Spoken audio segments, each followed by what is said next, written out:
Should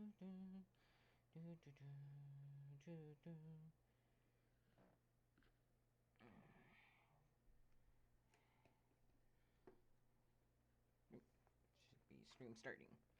There we go.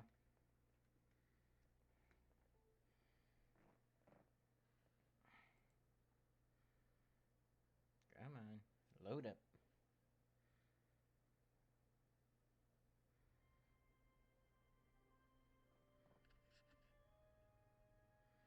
Hey guys, and welcome back to Star Trek Online. Today we're going to continue as the Klingons. Alright, let's go ahead and go in-game. Then... Twitch. Alright.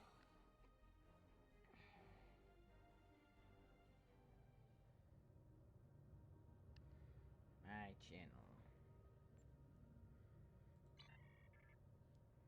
Okay, so picking the lock, go to the Hakona system. Let's go ahead and auto-navigate.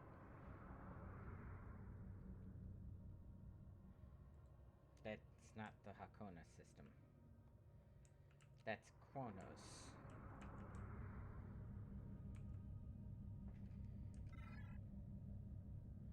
Let's see, where is it?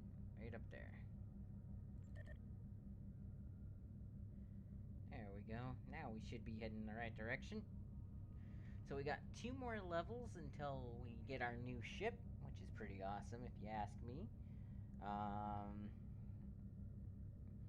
And right now, like I said in the last episode, this is where the game begins to get similar between all three major factions. Come on. There we go. Also, we need to do this. Now, all 3 major factions all kind of share the same stories after this. So if you go in here, go into episodes. So, yeah, what's the best way to do it? Vigilance. Okay, that's that one. So the first 3 are usually unique to your faction. And then Romulan Mysteries, it's the Vault. So if you've been watching Captain Shack play this, because I know some of the people who watch my videos are from the Armco community, he's playing through these ones right now. I think he just completed...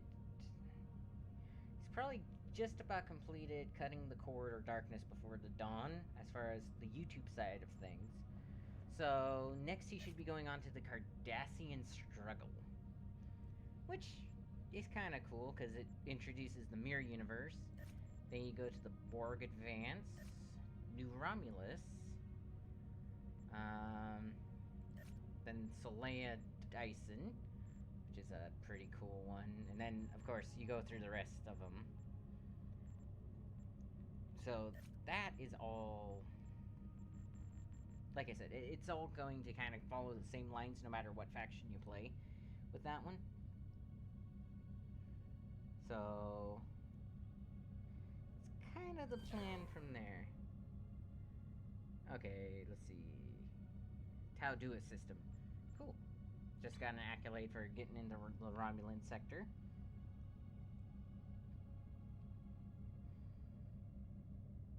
And, of course, I'm doing my Discord thing. Because why the heck not? I think tomorrow I'm going to try and do the whole later in the day type thing. Like, probably instead of streaming till noon, I'll try and stream at noon. It's just, like I said, it's a little bit harder for me because I'm awake now. And I'm usually awake now, but I'm not going to be... It's just one of those things. I've gotten so used to it.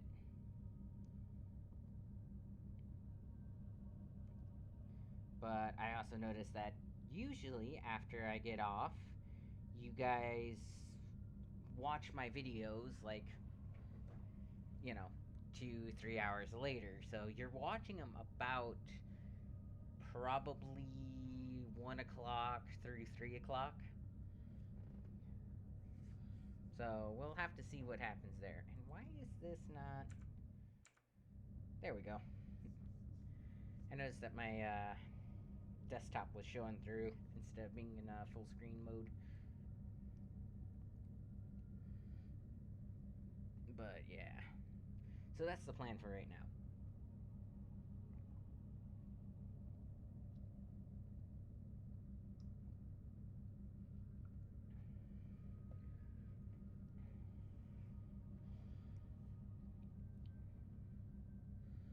But the one nice thing about this mission is it's one of the only missions in the game where you get to use your little shuttlecraft, which is kind of sad. Because, I mean, you have that ship equipped all the time, but you don't get to actually use it all that often. Given that little thing, and then you have an engineering console. What? Do I have an engineering? Cool. There we go. Enter Hakona system.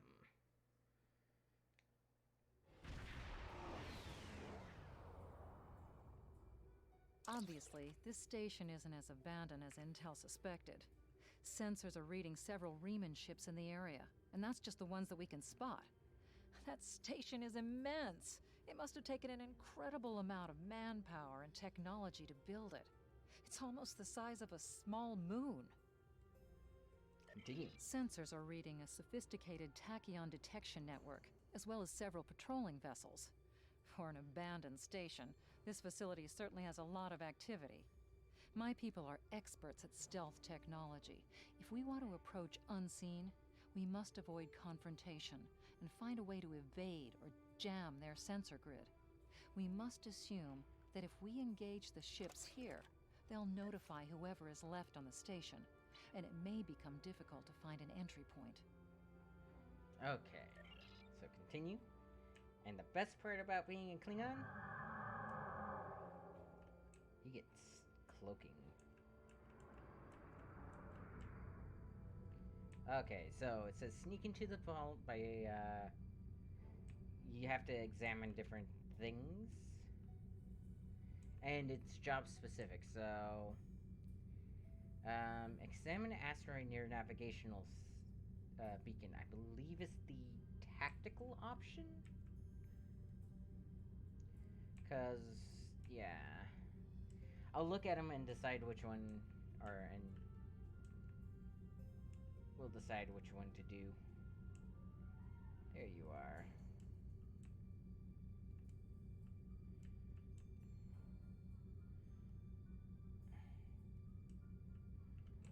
But, yeah.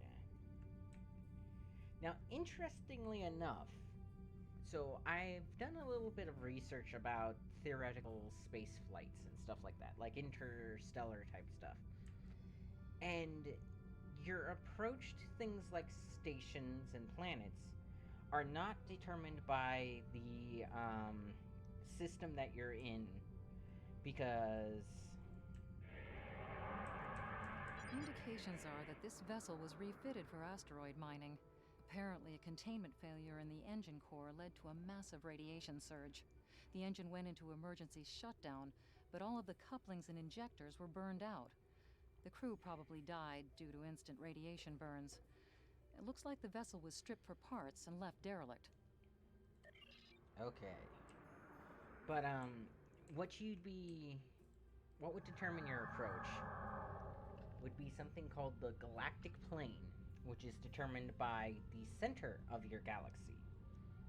And, like, your computers and stuff would all be designed to mimic this galactic plane.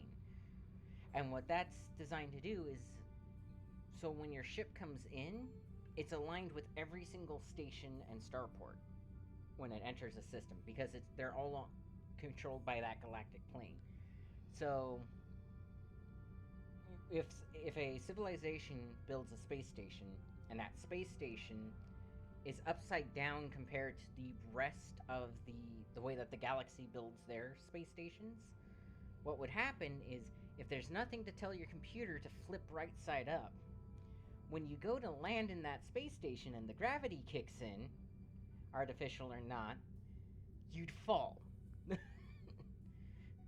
Because you'd be trying to land on the ceiling if you didn't know any better. So, it's the reason why in every movie, TV show, all of that, they always seem to go along a more 2D plane, almost as if they're a boat on the water. It's because they are actually scientifically, or more theoretically, all the computer systems and stuff are telling them to come in on the correct approach vector, or right side up. Because, I mean, imagine you land on the ceiling and then your hatch opens up after you've unbuckled and you just drop out of your fighter craft or something like that. Or, you warp into a star system, but the station you're trying to warp into is or the vector you're trying to warp into is misaligned, and you're actually coming in right where there's a space station instead of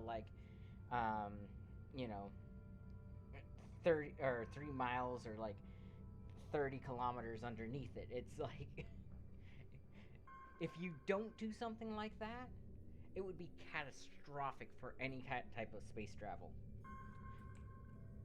Scan substate booster relay. Looks like they left this satellite as a communications booster for their short-range worker shuttles.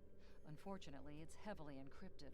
We could use this to boost our own communications, but that doesn't seem to offer any way in to the station itself. Okay, so I don't get to use either of these things, so I'm going to tell you what these are. So, the booster relay, if you're a tactical officer, allows you to realign your deflector dish and open a hole in the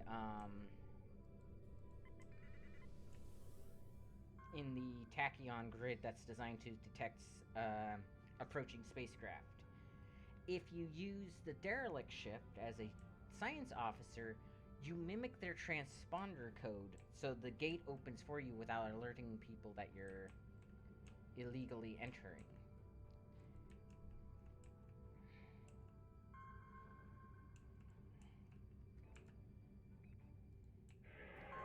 Scanning the large asteroid. This asteroid is unusually large, and it's clearly been mined. It was probably used for raw construction materials, like most of the debris here. This particular asteroid contains pergium, titanium, and uranium. It was probably tractored from a nearby system and brought here to construct hull components and power systems. We could probably cut a piece from the asteroid with our weapons for further analysis. Continue. Okay, now you target it and... Okay. You're supposed to shoot it.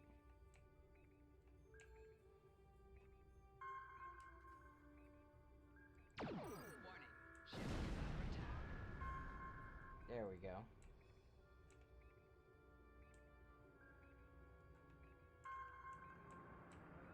Okay, engineering, material analysis. This fragment is full of duranium. With a little bit of radiation, it'll cause duranium shadows on scanners, which would look like a weapon suite. If the Tal Shiar set up their sensor net appropriately, their scanners will exclude this kind of stellar debris. If we give the fragment a nudge with our tractor beam and follow along behind it, we could slip through the sensor grid.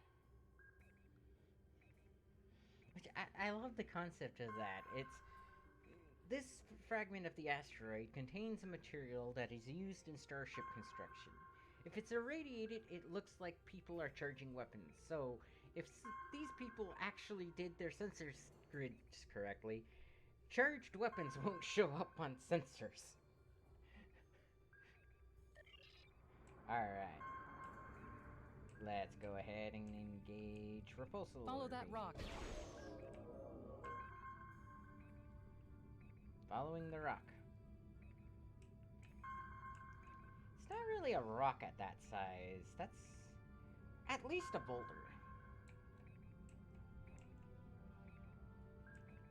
But also, I want to know what kind of like legendary material duranium is, because you know we don't see that kind of stuff in any of the asteroids or meteors that come to Earth. It's gaining speed somehow.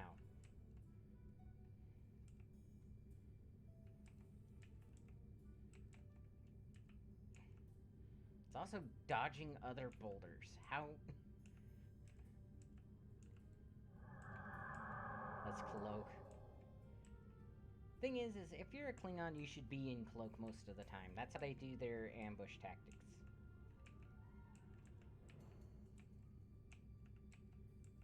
Approaching the tachyon grid perimeter. If we're detected by it, that will definitely alert the Remans. Yep.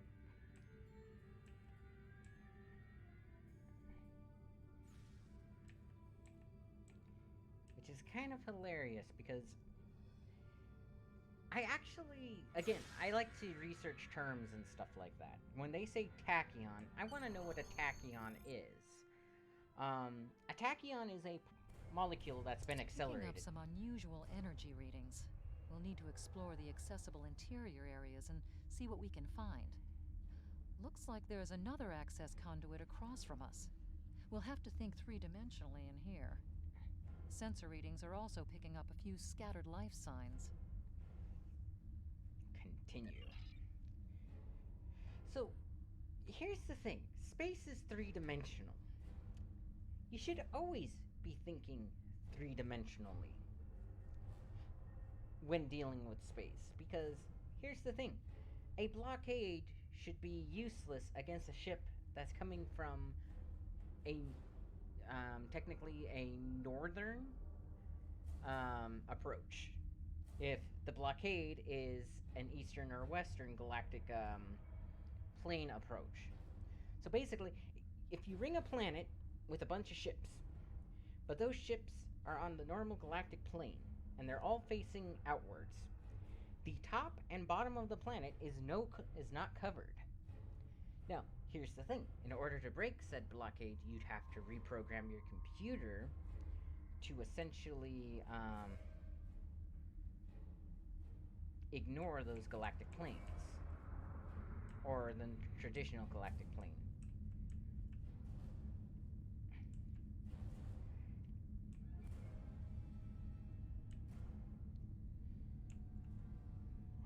Going into stealth.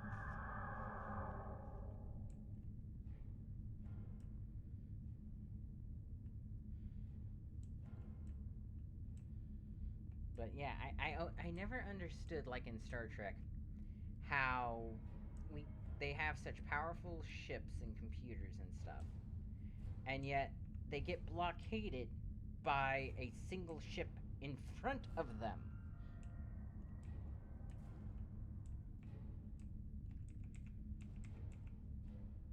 There's the shuttle.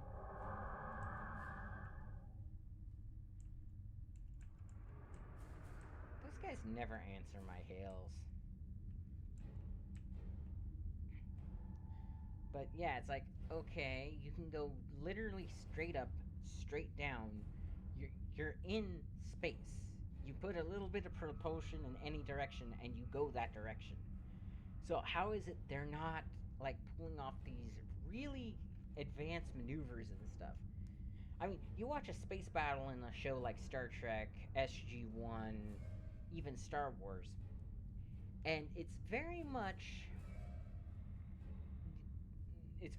on that 2D plane. It's like two ships battling each other, even with the fighters and stuff. Whereas you watch a show on like World War II or anything like that, or Top Gun, and they're going down, they're going up, they're going diagonal, they're going every which way imaginable, backflipping over each other and shooting and all that. And it's like, why don't they have stuff like that? Systems. Alright.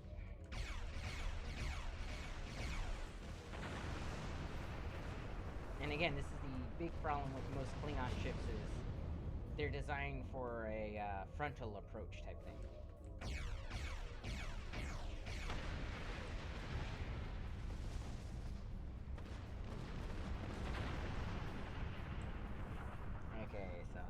Scan the bulkhead.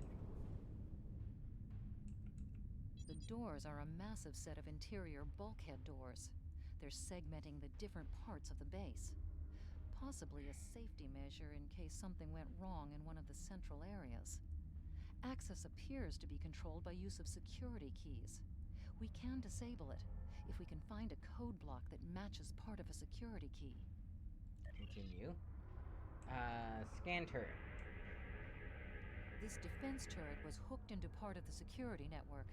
There's a security code in its subsystem. Code block 6750. Try security The security keys. key is on a rotation. Each code block matches a piece of one key. Key in the appropriate code when the rotation matches to it.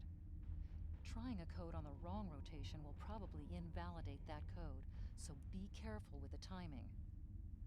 Yeah, so this is part of the annoying part of it. Okay. Yep, there it is. That's it. Well done.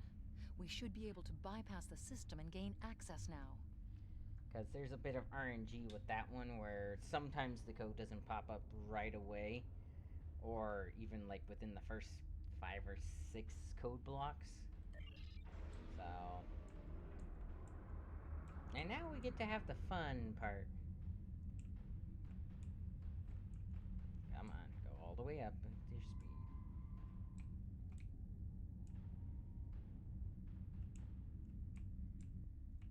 So, supposedly, and I'm not seeing them, there's supposed to be a, Scorpion fighter on one of these little green landing pads. Scanning containers. Microgravity storage crates, mostly construction supplies. No weapons or unusual energy signatures. Scan EPS conduits. There's still power in most of the station. Some of these conduits are damaged. Keep an eye out for energy discharges. And scan abandoned fighter. Nothing. I don't think they voice acted it with the new one, but there was voice acting previously. Is that it? Or they mentioned that it's an abandoned fighter, it's been there for a really long time. Yeah, there it is. Also, look at how small these Romulan fighters are. Now, the hilarious... Wait a minute. Is that... Oh, come on, really? It looks a lot smaller because it's partially embedded in the, mesh. But no, this, mission used to not have the Romulan lady in it. No going slow. Also, cloak, please.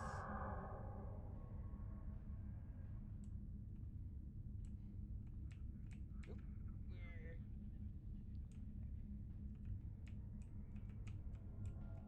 Darn it. Warning, ship is under attack. Up.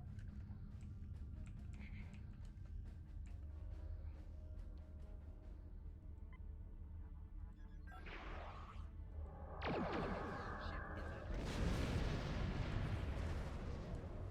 Alrighty. Hull integrity below 75%. Yep. Man, tractor beams hurt a lot. Integrity below 50%.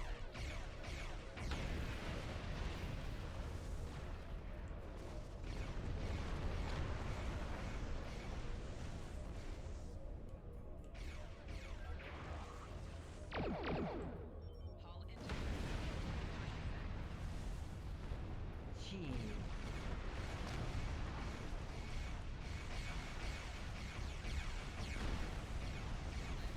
You know, if we're trying to sneak into this place, why are we destroying so much stuff? Come on, go, go, go. Warning, ship is under attack. Timing that is so hard, because there's always that little glitch where it's not, it doesn't show up, or there's like 30 seconds behind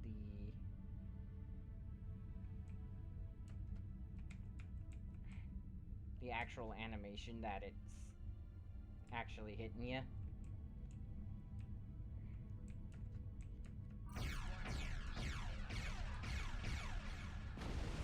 There we go. Ah, one hit doesn't do much.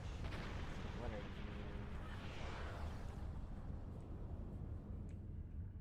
But yeah, it's like there's been so many times where that's actually hit me just because it's okay. Because hitboxes are weird in the Above game. us, that's a Borg Sphere. The Tal Shiar must have used this base as a storage facility and research area for Borg technology. So, I don't know if you guys have seen what a Borg Sphere should look like. That is extremely glowy. Like, a Borg Sphere should not be lit up like a Christmas tree. A Borg Sphere is primarily constructed of black metals with green lights lining it. Also, this is the only one in the entire game that looks like that. It's like, wait a minute, what the heck is going on here? Analyze the electrical discharge. Electrical discharges, probably from ionization leaking from the sphere and research nodes. We should be cautious about flying too close to them. Basically, don't get too close to the sparky bits. Like these. Also, I think, yeah, right there. That is what we supposedly scanned. Let's go ahead and cloak.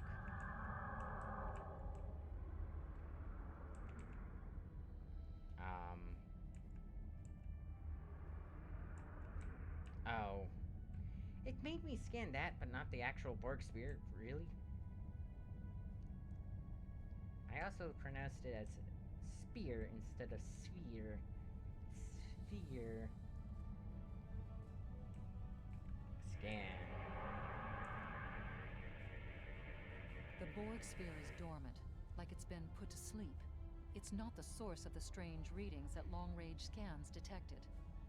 Looks like the sphere's hooked into part of the local systems network. We should be able to exit through the other doors now.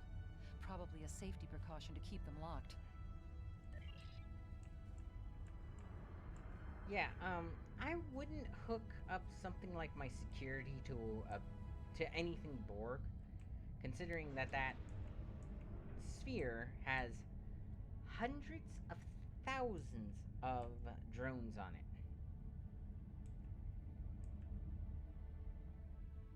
Okay, where is all this stuff?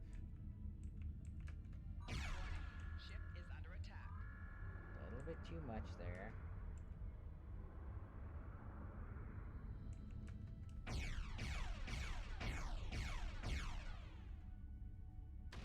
Gotta get that.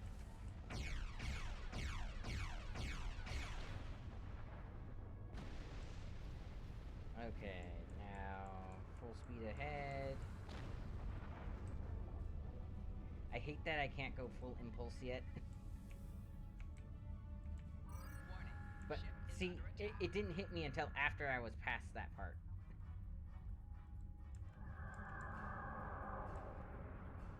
How? Again, it's the weirdest thing because when you go through the gaps like that, you should be able to pass through it without getting damaged. That's the whole reason those gaps are there.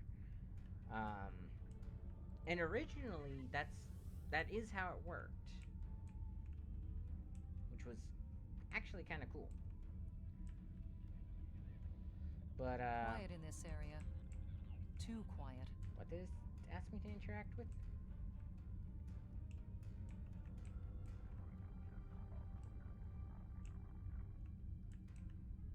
It was asking me to interact with something.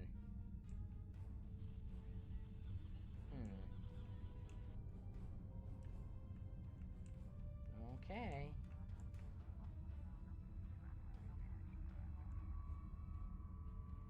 But yeah, I think there was one more thing that you could interact with there.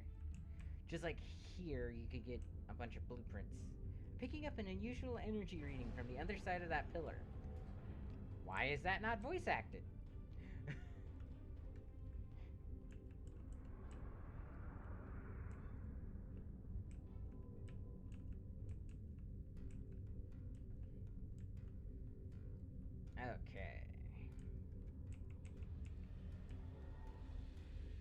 Now, Thalaron weaponry is kind of interesting. So, Thalaron radiation literally disintegrates people when it's released. It doesn't matter how much or how little. You basically could have a hand grenade that emits it. And it's shown in, I think it's the Next Generation, or it's Deep Space Nine. There's this like Romulan council going on, and this guy walks in and activates a Thalaron like device. It's basically like this little handheld generator, and it just vaporizes everybody in the room. And that's how the Federation discovered this, because they helped the Romulans investigate what happened.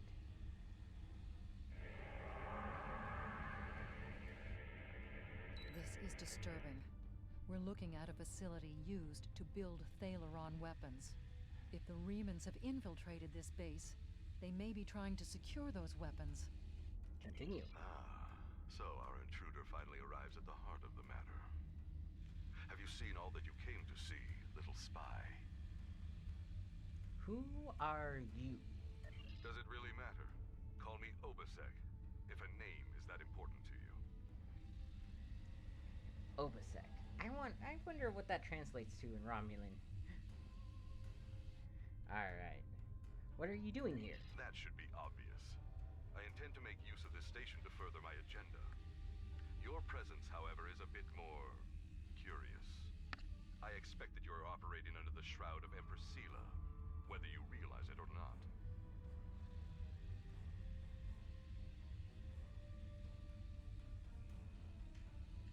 Now, this is one of the only problems with not having you guys here live and chat with me. Like, I do love that you guys watch my videos. Like, when I watch it jump up to, like, from, like, 6 to 10 to... I think the highest I normally get is 13 views, which is amazing. That's half of the people that follow me watch these things. So, quite happy about that. But, I only get to choose one of these. And I'm gonna go with this one because it's a little bit more, whatchamacallit. It's a little bit more coy.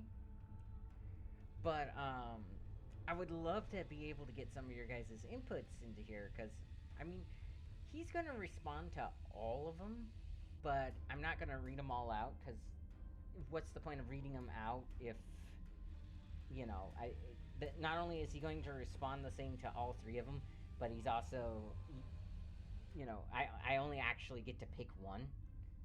So, this time I'm going to go with, there's two truths and a coy, basically. So, neither of us is supposed to be here, I suspect. Never rely on the noble intentions of spies and thieves, Captain. And you and I are either one or the other.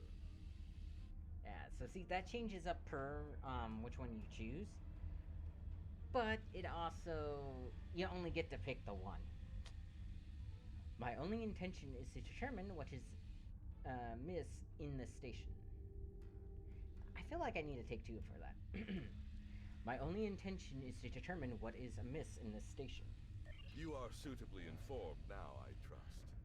Sadly for you, one of my ships has already finished loading the Thalaron weapons, so you have become the only loose end in my operation.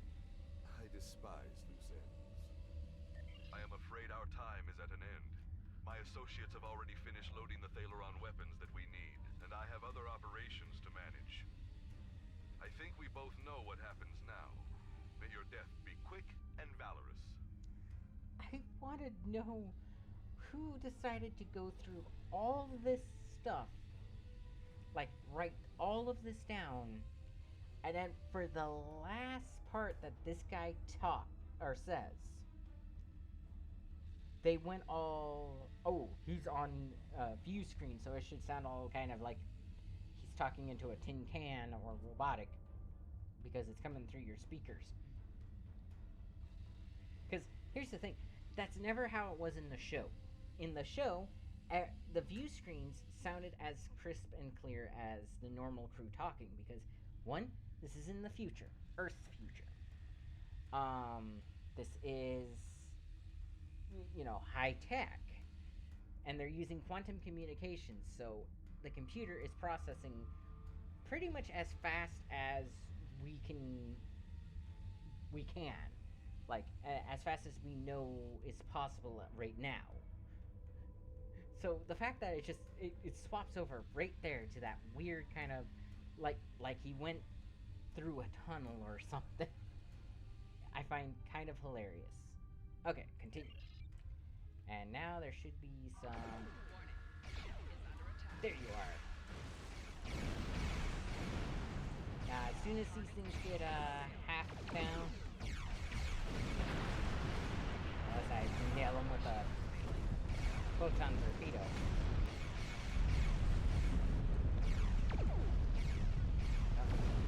Overturned. Of course.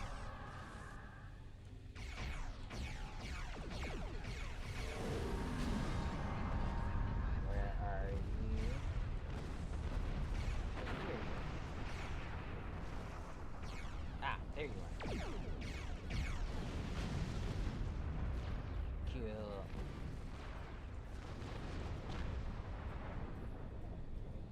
Now, before the remake, and yeah, let's go ahead and turn that down on my headset a little bit.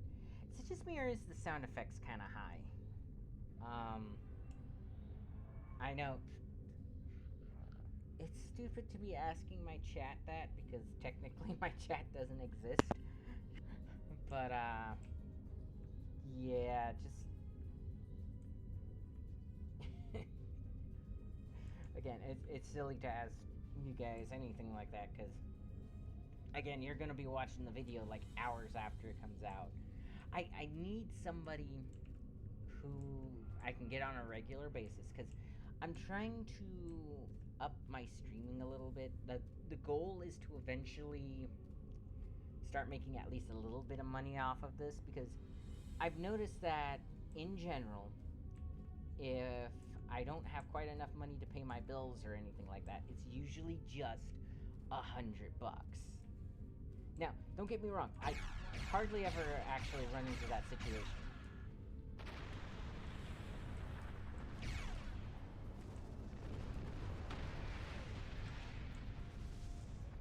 Did I already blast it? Cool. Alright. Stealth mode. I love Battle Cloak.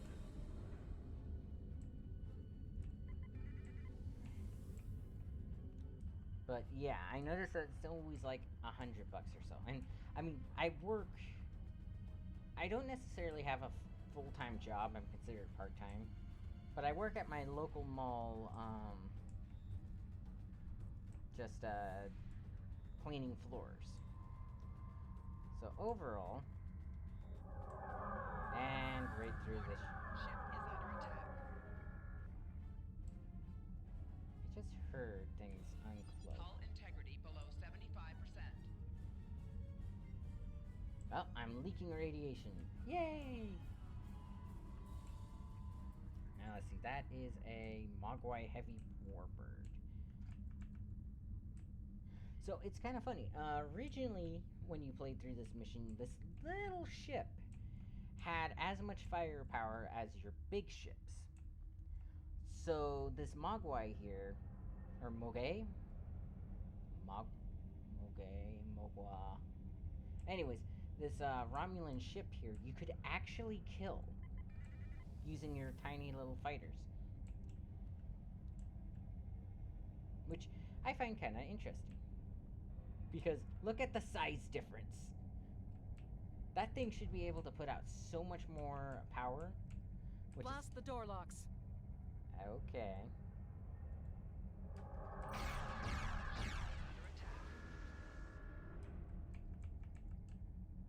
Head out. Oh.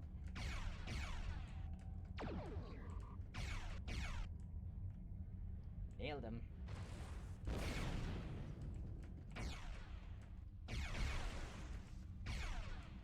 Come on.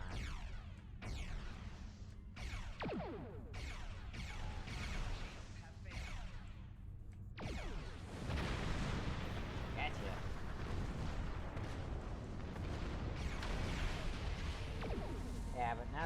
fighting these guys, so...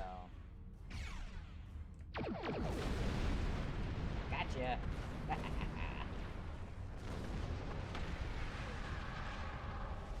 Yeah, so they actually increase, like, the damage output and stuff of the bigger ship, which, you know, kind of makes more sense. Okay. Speedy Gonzales. Oop. Warning. Ship is under Yeah, attack. see, that shouldn't have hit me. I was already past that thin little, I was already past where the hitbox should have ended, but, again, with the updates and stuff, it kind of messed things up. And, like, nothing super bad. It's just, it's one of those things, some of the dialogue doesn't prompt, because she's supposed to talk about that fighter when you scan it. But she doesn't. I've seen the dialogue for it, though, from before they added her.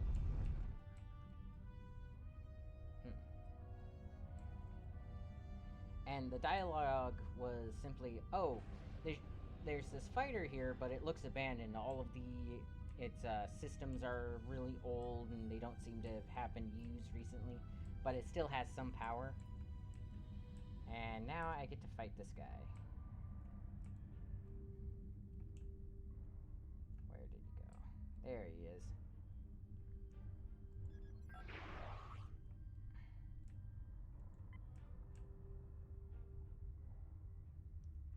Alright.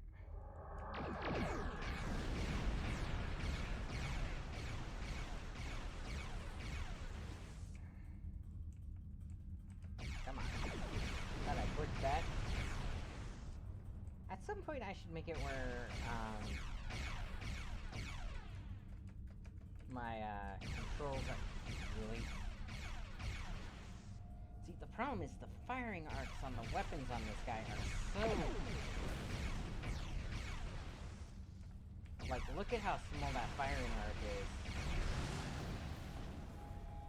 I love that. That it's... The fact that Romulan ships explode like that is amazing. But, yeah. So, let's exit the station. We need to alert the KDF to Opus X plan. Once we are clear of the station interior, we can send a message by using the subspace booster satellite. Then we will have little choice but to keep the Remans occupied until reinforcements can arrive. I suggest evasive action when that occurs. Though you may feel otherwise, I do not believe today is a good day to die. But today is a good day to die. However, I will be right back. I gotta use the restroom, so... let's go ahead and go to be right back. Alright.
Alright, I am back and in-game. Aw, my darling's doing overtime tonight. Hang on,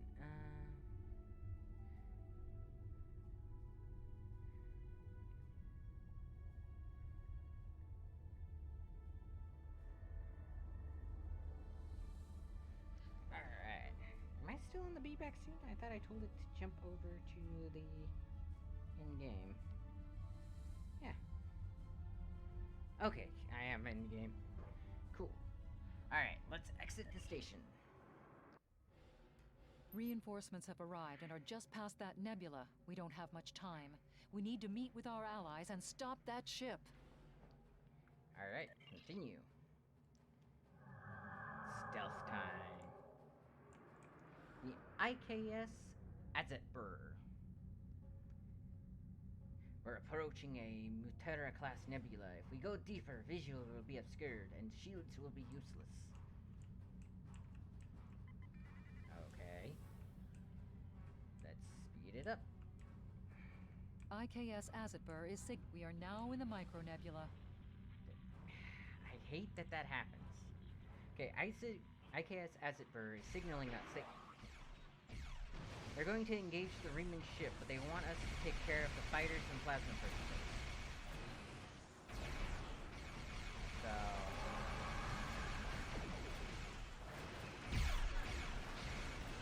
took care of that plasma torpedo.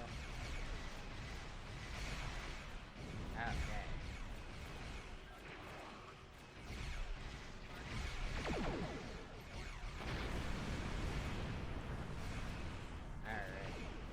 There they are.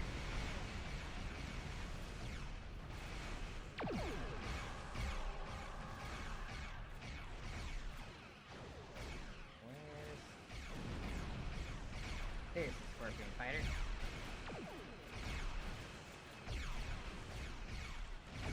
Okay.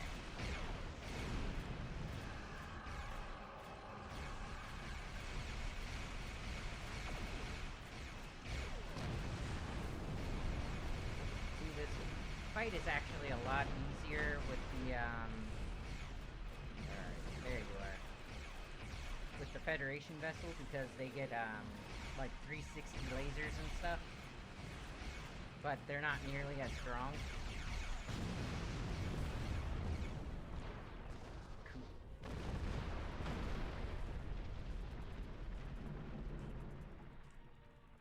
So we've stopped the enemy. Hail IKV as a... IKV? It's IKS.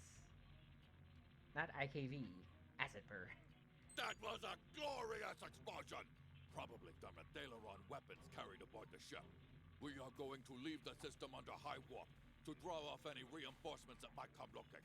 Suggest you return to Klingon space. I forgot the voice that they used for him. Because again, if you do the Federation, it's a completely different person. But I love that this guy's version of a Klingon accent is a lisp.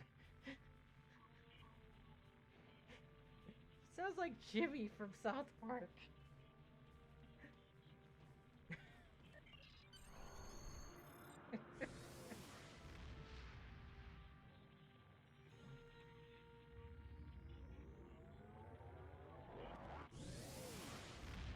I'm sorry, but to me that's funny. Nothing against people with a lisp. But in the context of the game, it's hilarious. That, and again, it's that particular voice actor's version of the Klingon accent, and the reason the Klingon accent is actually extremely hard to mimic is because it's from the prosthetic teeth that they had the actors wear. Because again, there was one guy, I think it was Kern.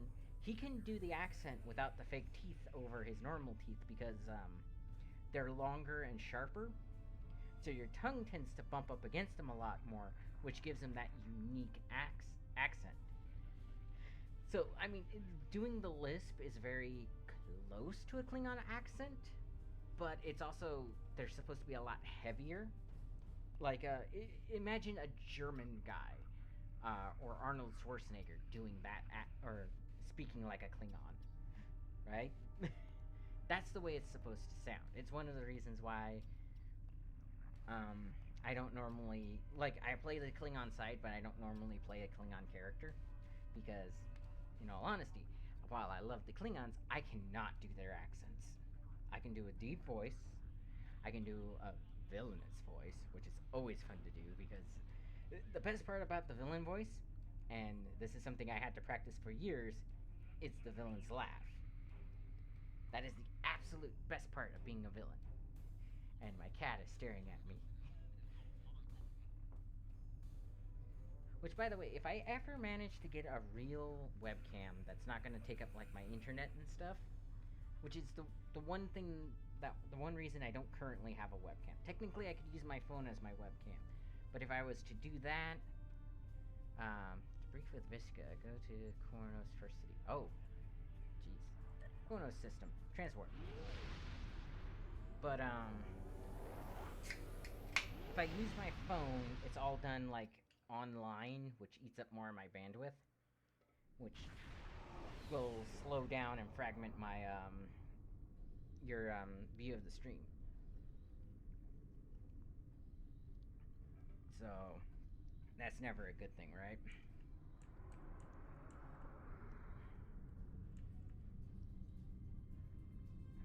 But that's why I tend to not use a webcam. I'm planning on eventually getting a webcam. The only problem is webcams average, or at least good webcams average around 60 to 70 bucks after tax. Of course, as an American, we add tax separately, unfortunately. And where I live, it's... So, one of the bad things about being an American is we have two tax systems.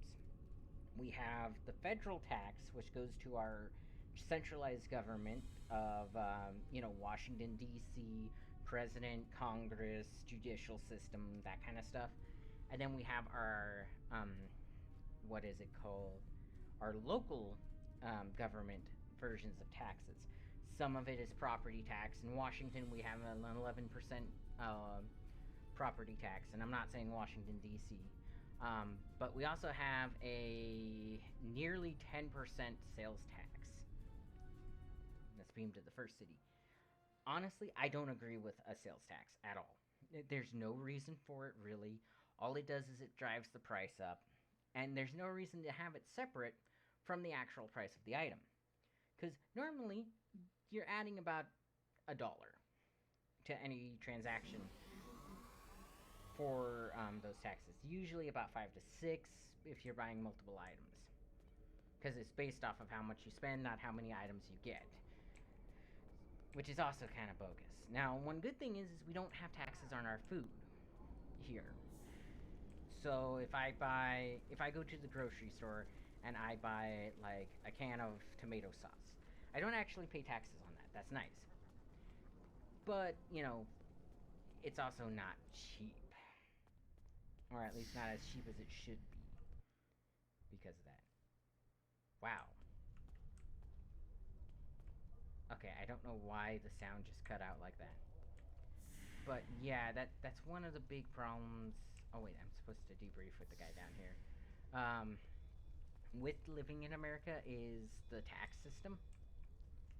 And I mean, it's really stupid because federal income tax, which I don't pay income tax to the local government. That's why we have a property tax. I'd rather get rid of the property tax and pay an income tax, because if I'm paying property taxes, my rent is up, or my rent goes up, and if I lose my job, because there's a taxation on everything, or on the property that I own, like the land that I own, if I were to own land, if I lose my job, I lose my land, which has happened to my family before.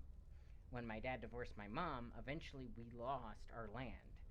We had 11 acres.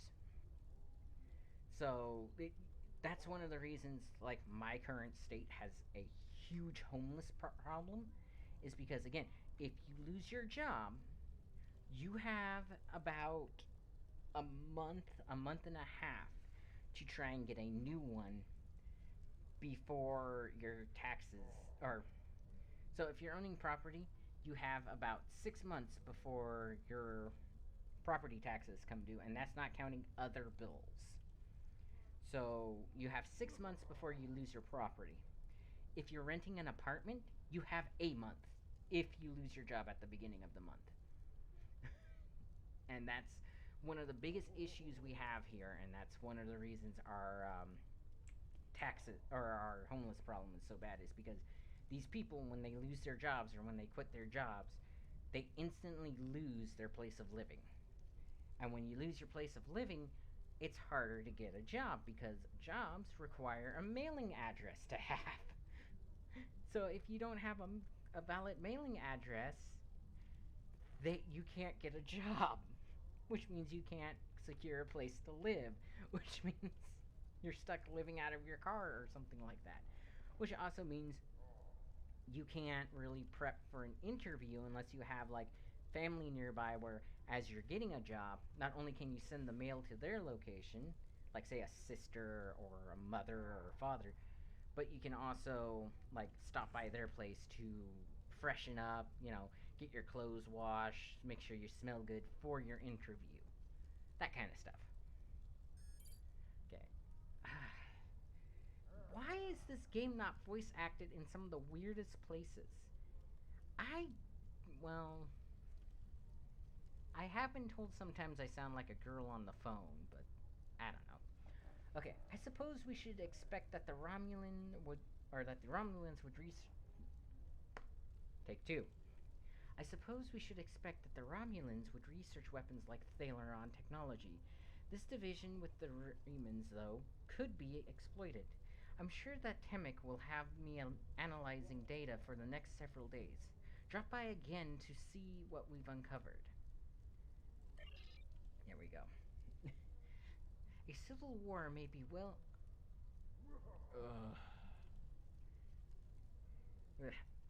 A civil war may well be brewing between the Romulans and the Remans, and we could use this as a wedge to break off some parts of the Star Empire. Or, at the very least, to keep them so busy that we can stabilize our borders and commit our forces elsewhere.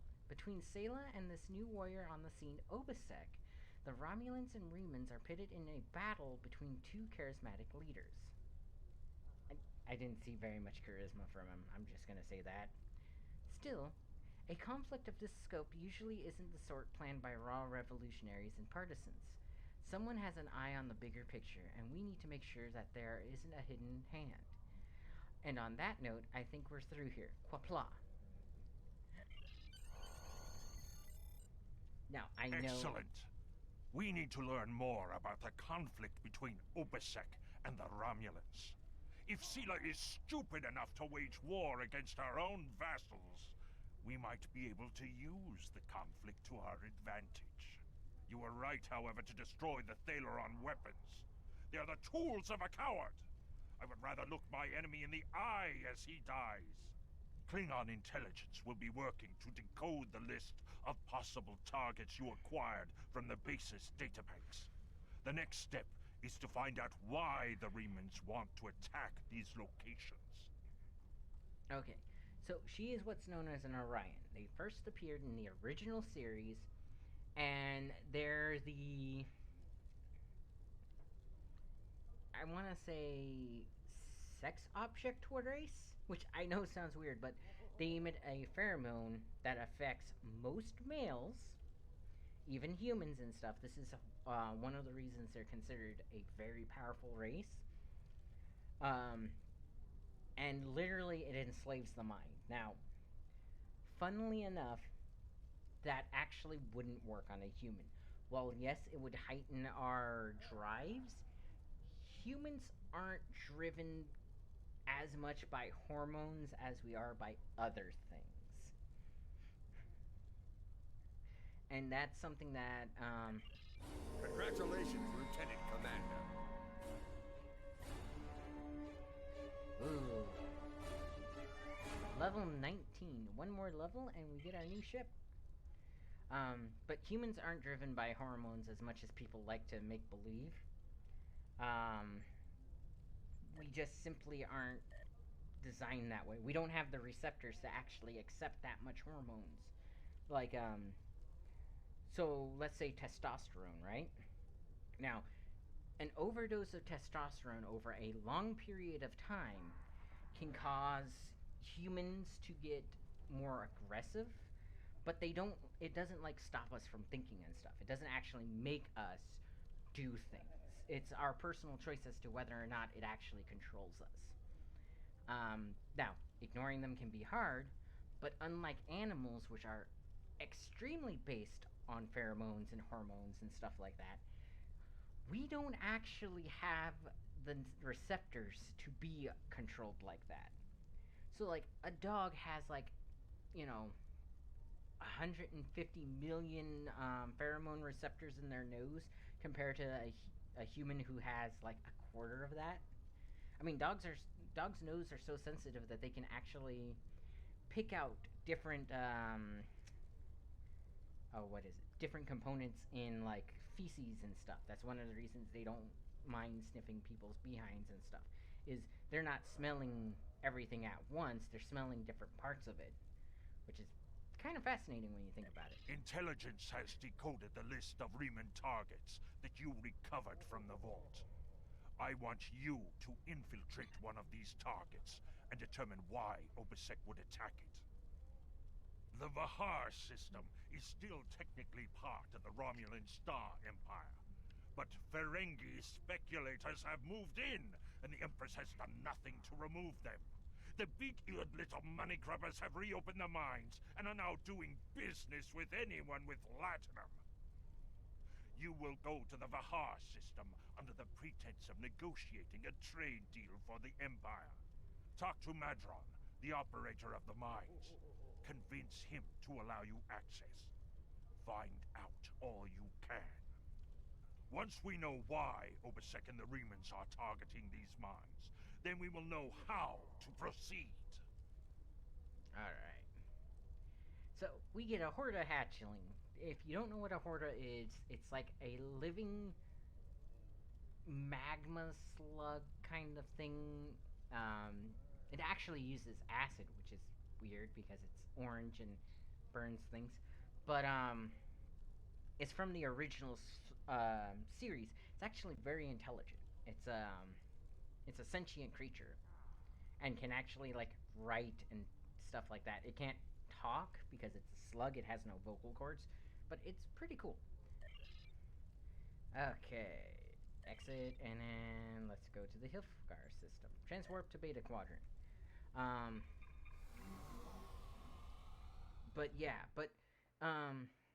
So watching the original series, I've managed to watch like the first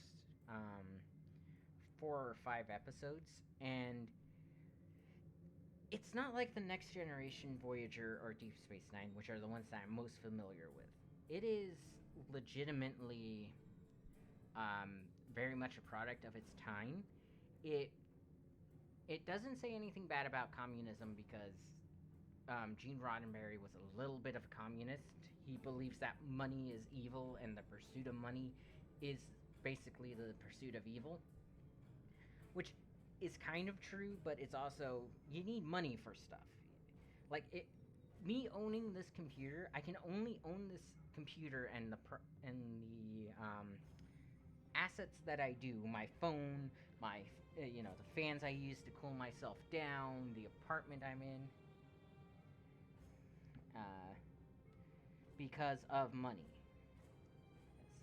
So, like, even the internet that I'm basically renting for the month and all that, that is all because of the work that I do. Or if you guys send me donations and stuff, it's because of that. If I wasn't able to work, if I didn't own this, if I lived in a communist country, I wouldn't be able to do what I'm doing unless the government goes, oh yeah, you want to stream? That's your job now. We're going to give you the money to stream. You're going to use equipment we provide for you. And in return, you can only stream the content we want you to. And this is why a lot of Americans and stuff don't know how bad it is in communistic countries. Like, North Korea, like Venezuela, like China, because China controls everything. They own their servers. Their servers, like for their internet and stuff, are in a government building. And if something's going around on the internet that they don't like, they snuff it out.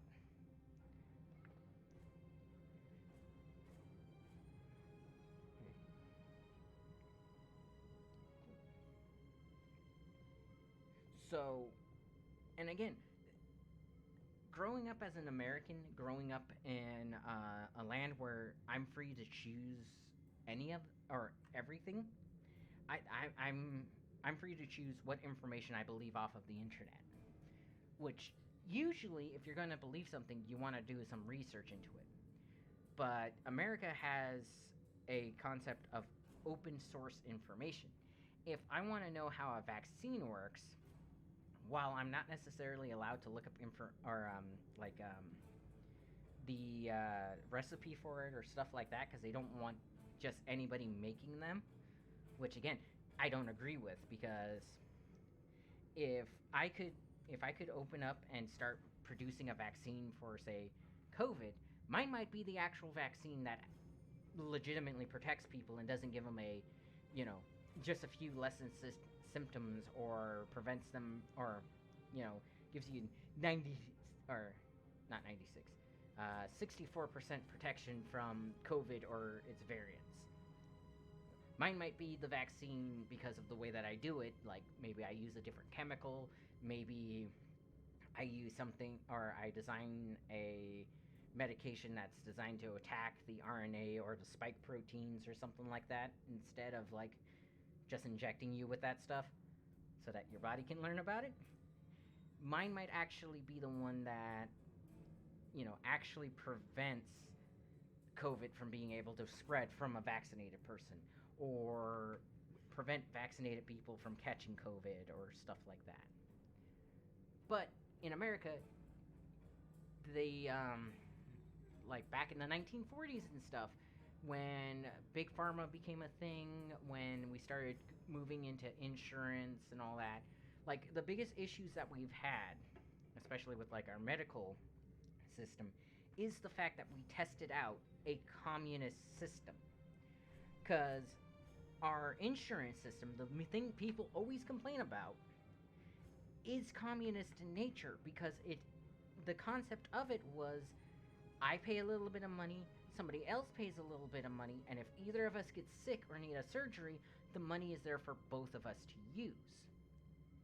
Now, the problem with that is, I want to say at least twofold, maybe threefold. And I'll go ahead and start the mission. But, the problem with that is, because there's so much money. Okay, I'll read that in a second. But because there's so much money to be had, the companies in charge of the medicine and all that were like, oh,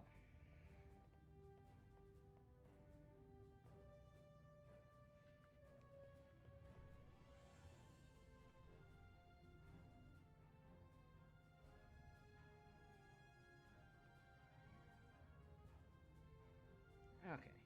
My mom's setting up a delivery for us to get a new bed and a couch, which is kind of nice. But, because the money, so what the businesses did is they looked at this money pool and go, hey, there's $10,000 here, because they have like 50 people, putting in like $200-300 a month. So now we can say that open heart surgery, which if somebody needs, they can't go someplace else for, we could say that that's, you know, $10,000, which isn't how it was supposed to work.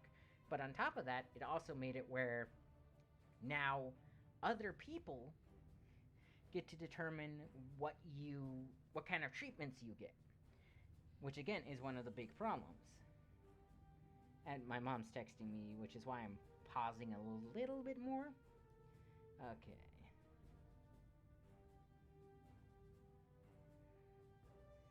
But yeah, it's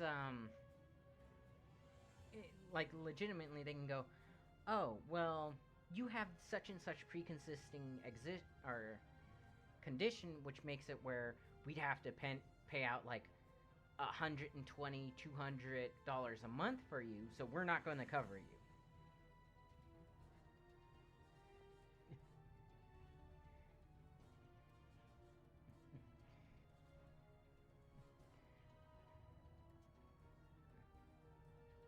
And that's one of the big problems. It's like, oh, like one of the things a lot of people like to say about medications and stuff is like, oh, well, like you have to have insulin if you're a diabetic. Well, most diabetics do. Some don't. But they're like, diabetics need insulin. And even the really high-end insulin is really cheap to produce, but it costs like $200-300 a jab because it's in a syringe and you inject it into yourself. And it's like, well, the problem with that is the fact that we let companies fund politicians, and the politicians made it where people can't just go into the market like a normal capitalist society could. So, in pure capitalism, if I see that insulin is really cheap to produce, and I mean the good stuff, and I see these other companies charging like $200-300 a syringe, but it only cost me like $40-50 to make, I could go, well, hey, I'll charge you $75 a syringe for the really good stuff. My recipe might be a little bit different, or, you know, if it's not copyrighted because it's a medication, I could just be like, hey, $75 a syringe, here you go. And, you know, follow all of the safety precautions and stuff like that, and I'd be making $25 profit per syringe sold. And I could just do that. That's how capitalism works. You see a problem, you enter the market with a solution to the problem, and if you sell it at a reasonable price that where you're still making a profit, you have a successful business. The problem is these businesses that had their success decided that they didn't want to share the success, and that's where the issue started coming in. And that is not a capitalist society. That is partially communist, because now you have the government stepping in and going, no. See, here's the thing. That person is already producing something, and we can ensure that they're producing this amount, or we can ensure that they're producing this quality. So unless you want to jump through every hoop in the book and spend money you don't have because you're not producing a product yet to, you know, pay us our fees and stuff, you can't enter. And they block you. Well, people are like, well, in communist societies, it's, you know, the workers own the mean of productions. That's not true, because in most communist societies, such as North Korea, Soviet Russia, you know, Western Germany, or Eastern Germany, Venezuela, all of that is owned by the government, and the government doles out portions to the workers. So essentially, they're like, oh, you want to go into medical business and make insulin. Well, you get to make, you're responsible for making 50 syringes a day, and that's it. And that's all we're going to pay you for. Or, instead of paying you, we give you home. That's serfdom. That's slavery, even. That's, like, that is the complaint most people have about slavery in the colonies and stuff, was the fact that not only were workers treated as cattle, but they didn't own anything. Everything was owned by either, in the serfdom, everything was owned by the king. You basically worked the land, and he provided you a house, some guards, in case somebody tried to invade and steal his property, and all that other stuff. But everything was actually owned by the lord. In slavery, everything was owned by the plantation owner, and he provided food, clothing, and stuff like that, but he got to treat you however he wanted. And it's the same in communism and stuff. Everything goes into a central location. Whoever is in charge of that rules how you're treated and stuff, because he gets to decide if you eat or not. Alright, let's get back to Star Trek, though. I'm sorry, I went on a rant because this is just something I noticed, and while that might not be the total definition of like communism and stuff, it's basically what it boils down to is in communism you have the plantation owners and you have the people working the plantation. You have the mine owners and you have the people working the mines. The difference is in communism, it's the government. It's whatever council, whatever administration, whatever. Essentially, if America was communist, every decision about how you work, about what you do, and about what you get would be controlled by Joe Biden, by Donald Trump, by George W. Bush, by Bill Clinton, by all of that. And in return, they have the right to say, oh, well, no, your kid is going to come and live with me and be whatever type of worker in my house. And that, by a humanitarian standpoint, is wrong. And that's the main reason why most Americans will tell you communism is wrong and evil. Because it essentially gives ownership of you to the government.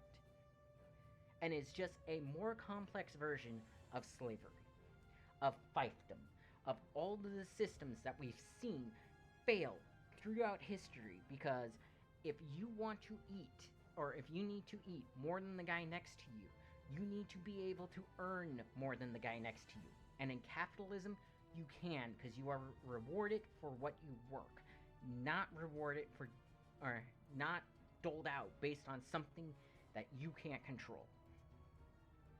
Okay. Again, back to the Klingons.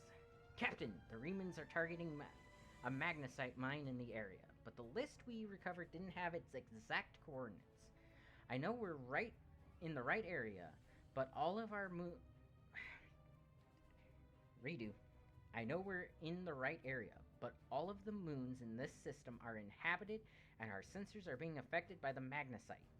We'll need to contact each moon to try and determine which one the Remans were actually targeting. There we go. Continue. And this actually would have been the better part for the rant, but okay.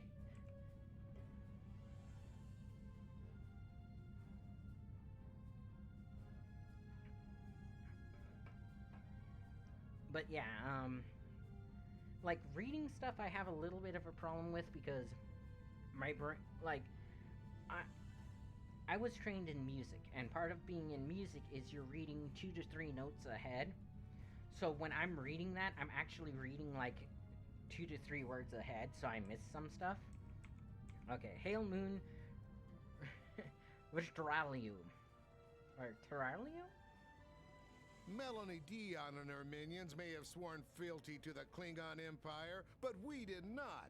I bend knee for no one. Leave now or be destroyed. Not leaving.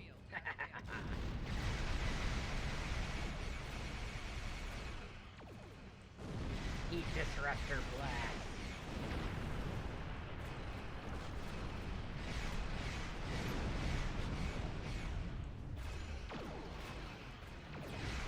Oh, I missed. Darn it. Hello, Orion Corvette. Oh, double front. Let's go ahead and boost weapons.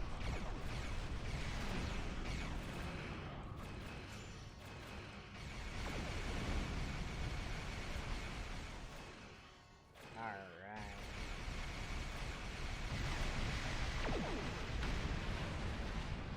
Nice. Now, I find it hilarious that our sensors are being, like, here's the thing. This game takes place way outside of the,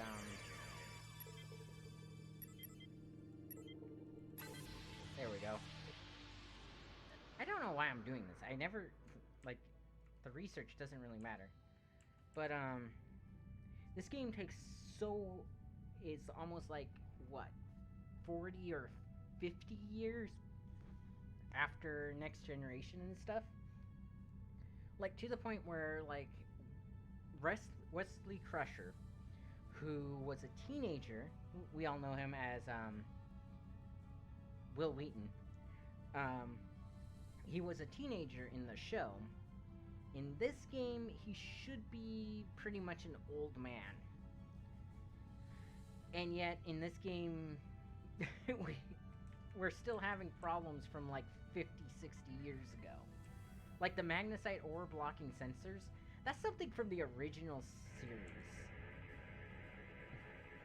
Like, how funny is that?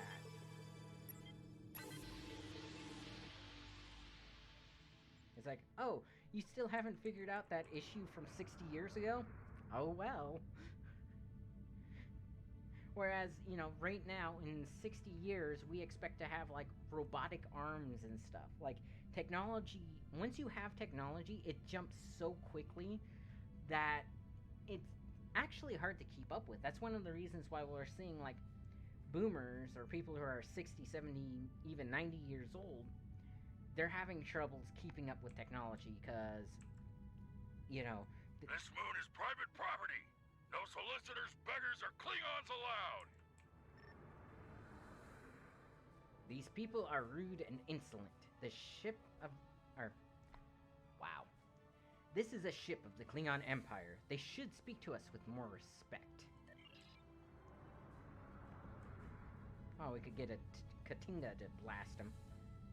Also, this moon is so small compared to what it should be, because this ship can land on... It's about the size of, like, a whaling vessel, in all honesty. It's not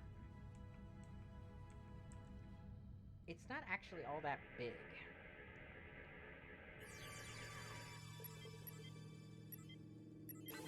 There we go.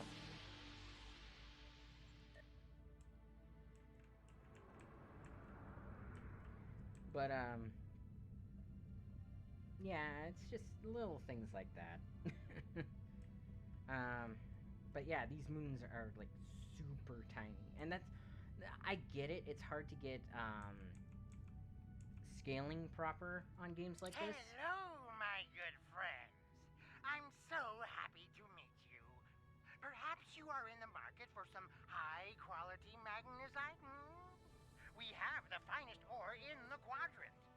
On behalf of the miners and residents here, I'm more than happy to welcome you to our home. Please transport to the surface. Okay, continue. Unfortunately, the large amount of extremely pure magnesite ore in the core of our little world will interfere with your sensors. For safety reasons, I must insist that you use the transporter signal enhancers that I have installed at my own expense. Also, I know Klingons are fond of their battle parties, but could you please restrict the number of crew you bring down to the surface? My people here aren't used to strangers, and you wouldn't want to disrupt their work, would you? See, I kind of like the Ferengi because they are salesmen to the extreme. And, like, it's kind of hilarious because even even if they do something altruistic, it's to further their own profits. See, he mentions the pattern enhancers that he installed at his own expense because he taxed that price, the user price, onto the purchase of the magnesite ore. But he also is trying to undercut the other people around him. So the ore is already being sold at a slightly discounted price compared to what it would be, what is it? There is a word for appraised at. There we go. So he's trying to undercut people around him by selling ore at an undercut appraised price, but at the same time tacking on a couple of hidden fees that maximizes the amount of profit he gets. But compared to everybody around you, or everybody around in the system, he's actually the better choice, because he has good ore at cheap prices. But he's also gonna nickel and dime you like there's no tomorrow. But at the same time, because he has that mentality, he's gonna make sure that his workers are well taken care of, because a sick worker lowers production, which means he can't ship out as much. He's gonna make sure that his equipment is maintained probably not brand new, because he was going to be buying it at a discounted price, but he's going to make sure that it is in working order, or there's at least somebody who can get it in working order safely, so it's not like going to blow up and kill a worker, because that happens too much. His profits get cut. Again. And any investigations or new mines and stuff that he has to drill and all that, that all comes out of his profits, which is what he wants to maximize. And this is why capitalism actually works as good as it does compared to communism and stuff like that, is the maximization of profit means you need happy workers, you need a good product because you need to be able to sell it, and you need to be able to sell it at a competitive price compared to those around you. And again, this is what the free market helps control. Those are three factors that you don't get with controlled markets, because say in Russia determines how many businesses are open. So they determine if there's competition or not. Let's go ahead and beam down. We're ready to beam down on your command, Captain. Beam to the surface. I should have actually used her, and actually, I want a science officer. I think that's correct. Yeah. Because that's my health pool and stuff, so. But yeah, it's hilarious that they complain about a system that actually has that kind of a, like, capitalism has that kind of safety net because, again, in order to maximize profit, and this is something research has shown, you want happy workers. If you want to maximize product, you need good quality stuff, because people are willing to pay more for good quality, but you also have to have a quality that people can afford. This is why Walmart exists and Bed Bath & Beyond exists, because people who make more money are willing to spend more money. People who make less money don't have the money to spend. So you need good quality and you need mediocre quality, because somebody like me can maybe scrounge up enough money to, let's say, bed sheets, right? I can buy a low quality bedspread from Walmart for like 20-40 bucks and get like comforter, sheets, pillowcases. If I go to Bed Bath & Beyond, I might only be able to afford a comforter. So my income status is going to have me going to another store, whereas Bed Bath & Beyond is going to sell less products, but make more money off of them, if that makes sense. This is all how business works. And it's one of the reasons why this system works so much better, is because, again, you're, darn, my brain's beginning to, basically I'm getting into a part where I haven't, like, thought about it a whole lot, but, your market value is determined by quality and quantity, and then demand. So, there's not a whole lot of demands for, let's say, a single blanket. Most people would, if people are looking for blankets, they're also probably looking for sheets and pillowcases and stuff like that. So if you can appeal to somebody who needs all of that with a lower price, they're going to buy more products from you, which means you're going to move more products and might actually make more money in the end because you're moving more product. Because again, now, instead of buying just a comforter, you're getting the sheets, the pillowcases, and stuff like that as well. But they're all going to be of lower quality, which means, let's say it lasts for 5 years before your hole gets or your blanket gets holes in it and stuff like that. Whereas the single comforter, which costs the same amount, might last for 10 to 20 years. This is how people choose cars. It's how people choose, you know, where they go to eat. It's why McDonald's is so popular. It's not necessarily good food for you, but it's tasty. It gets the job done. You feel full afterwards, and it's like 20 bucks to feed, like, you know, 2 people nowadays, unfortunately. At least where I live. It used to be 20 bucks to feed a family of like 5. So, But then you think about like Burger King, where it's $28 for the same amount of food, or Jack in the Box, where it's almost 30 for this, or it's almost like 32 for the same amount of food. And it's like, oh, that's why people choose McDonald's. It's 10 times cheaper, but that's also why it's considered lower quality food, because it's 10 times cheaper. On behalf of everyone on this forsaken rock, let me be the first to welcome you to Hathara. As you can see, we don't have time for pleasantries. And I'm not sharing my Tranya stash with you. So, why don't we skip the chit-chat and get down to business? Of course. I've heard you're an excellent source of magnesite. What makes your mines better than others in the sector? Unfortunately, I cannot call this mine my own. I'm just a middleman.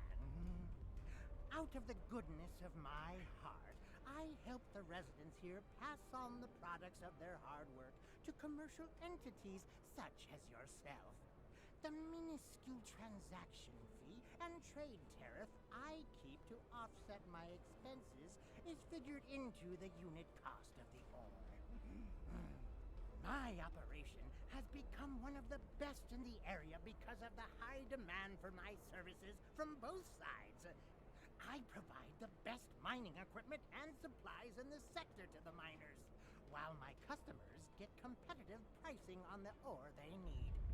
See, that's exactly what I was talking about. Now, he's a little bit of a scumbag because he's adding transaction fees on top of a trade tariff that he keeps.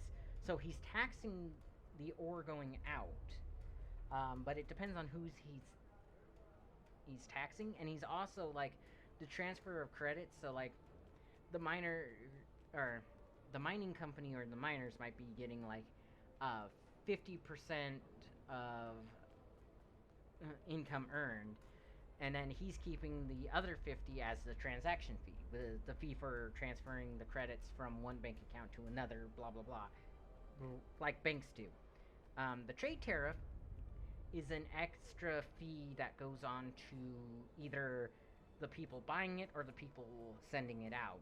In America, most of our trade tariffs are actually on product going out, not coming in. This is one of the reasons people are actually kind of upset at it, because most of our businesses ended up going to like China, India, places like that, or at least most of our like tech support and some of our really nice and mining and all that goes to other countries, because it's cheaper for us to say we can mine the iron here, but it's cheaper to send it to another country, have it processed there, and then get it sent back to us than it is to send us to an ore processing plant here in America.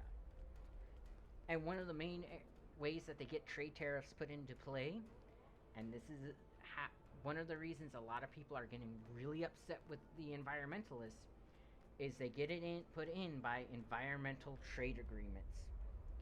So you look at our factories and stuff. Our factories are only allowed to emit so much pollution.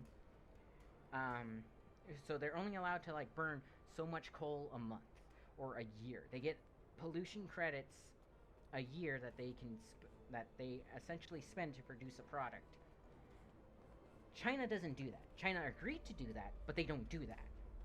China is the number one source of pollution on the planet, according to scientists, and yet, and while they're agreeing to all these trade agreements and agreeing to all these environmental laws like the Paris Act and all that, they don't actually enforce any of that on their factories. So this is how stupid it is. America has a trade agreement where we send all of our recyclables over to China via ship. China then proceeds to take a small portion of those recyclables to actually recycle, and then they dump the rest in either landfills or in the ocean. About 80% of all water pollution, which again isn't very well measured in the first place, is actually coming from the China Sea, because they're legitimately just dumping it. They don't do what they said that they were going to do. And this is why Trump tried to get out of the Paris Agreement, because The only country that agreement was actually limiting was the United States. All the other countries that actually agreed to it either don't have production because they sent it all somewhere else, like China, or they don't follow it, like China. Okay, do you have any more information about the mines themselves? I don't pay much attention to that. Miners have empty carts and they return with ones filled with ore. If you're that interested, you could visit the mines themselves, but I don't recommend it. It's such a dirty, disagreeable business. And I'm convinced that breathing ore dust for too long is terrible for you. The miners who live near my quarters used to keep me up night after night with their dreadful coughing. I had to install soundproofing just to get some sleep. Are you sure you wouldn't rather look at the ore I have for sale? I love how they do this all in one take. This is like me live streaming with the way he's like, "Are you sure? Are you sure you wouldn't rather do this?" It shows that it's more of a community project for this game, which I love. In all honesty, I love this game. The biggest issue I have with it is all of the community events it does, because you have to be in a group to do that. Or the fact that the Zenny, which is the store features, are so expensive compared to other, even similar games. Because, like, this is $15. This is $30. This is $40. Like, it's crazy. That's $7.50. That's not that bad. But see, ooh, an Alachi frigate for $4. That's not too bad either. Ooh. But yeah, see, this is $6. This is only $3, which isn't that bad. This is $20. Like, you shouldn't be paying $20 for a wand to turn yourself into a cat. Just saying. Now, this, I can kind of understand being $30, because that's about 7 to 8, maybe $9 per ship. Because it's $30, not $40. If it was $40, it would have been a lot more, or it would have been $10 per ship. It's actually originally $60, which I don't agree with, because 60 means that this little stuff here, which I can kind of understand the Lobi, these crystals are used to buy special stuff, so. But yeah, now here's the other thing that makes him a scumbag. He believes that breathing the ore dust for too long is terrible for you. He does not provide his miners with environmental suits. They have armored environmental suits that would allow them to not have this issue. He's also apparently not providing them with medical. But on the flip side, replicators exist in this world. Replicators use energy to create matter and to create products. So if you're not giving, so either he's not giving them enough energy to create the medications they need, or the replicators don't have the blueprint for it, which more than likely means that a medical company, such as Starfleet, which is a science company essentially, or something similar, has the blueprints and they're not willing to share them without enough money, essentially. Which again, that's the problem with a centralized control of a product, is that happens. Okay, thanks, but I'd like to talk to the miners first. Really? Suit yourself. Just remember, I have an exclusive contract to export magnesite ore from this moon. If you try to cut me out of your deals, you'll regret it. I just have a few questions before we conduct business. I'll be back when I'm done. voice acting. More voice acting, please. This character is one that you get for your ship through the storyline. Madron won't answer any questions about why the Remans might be targeting this place for fear of scaring us away from a possible sale. Perhaps, or actually, should I do a voice? I don't know. Perhaps if we ask some of the locals about what's going on here, they'll be able to provide more information. Question the miners. In reality, because this is a video game, the miner is going to say, oh, well, if you want information, you need to do this favor for me first.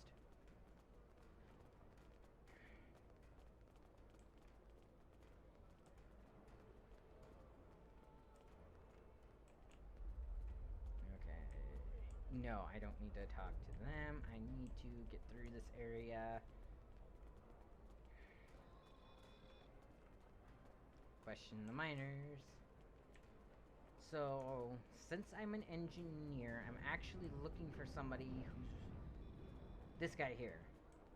Cause this is another one of those missions that they changed up to be more job specific.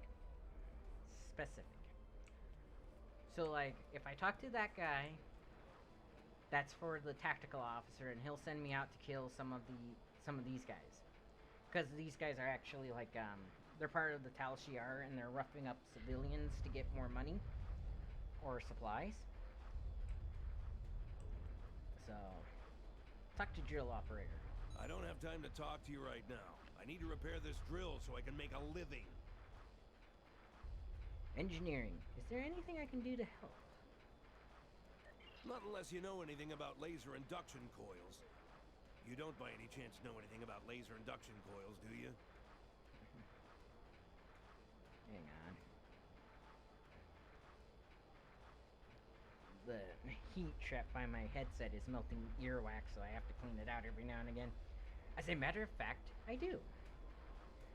Laser induction coils are an interesting concept, because there's two things that a laser induction coil would be used for. Realistically, it's a heat induction coil. Basically, it cools down the laser housing so the laser doesn't destroy its lenses, its power pack, that kind of stuff. In Star Trek, it might be a magnetic induction coil that's designed to focus the laser and make it more powerful, while at the same time not producing more heat. If I ask Modron for a replacement laser induction coil, he'll charge me 100 times what it's worth.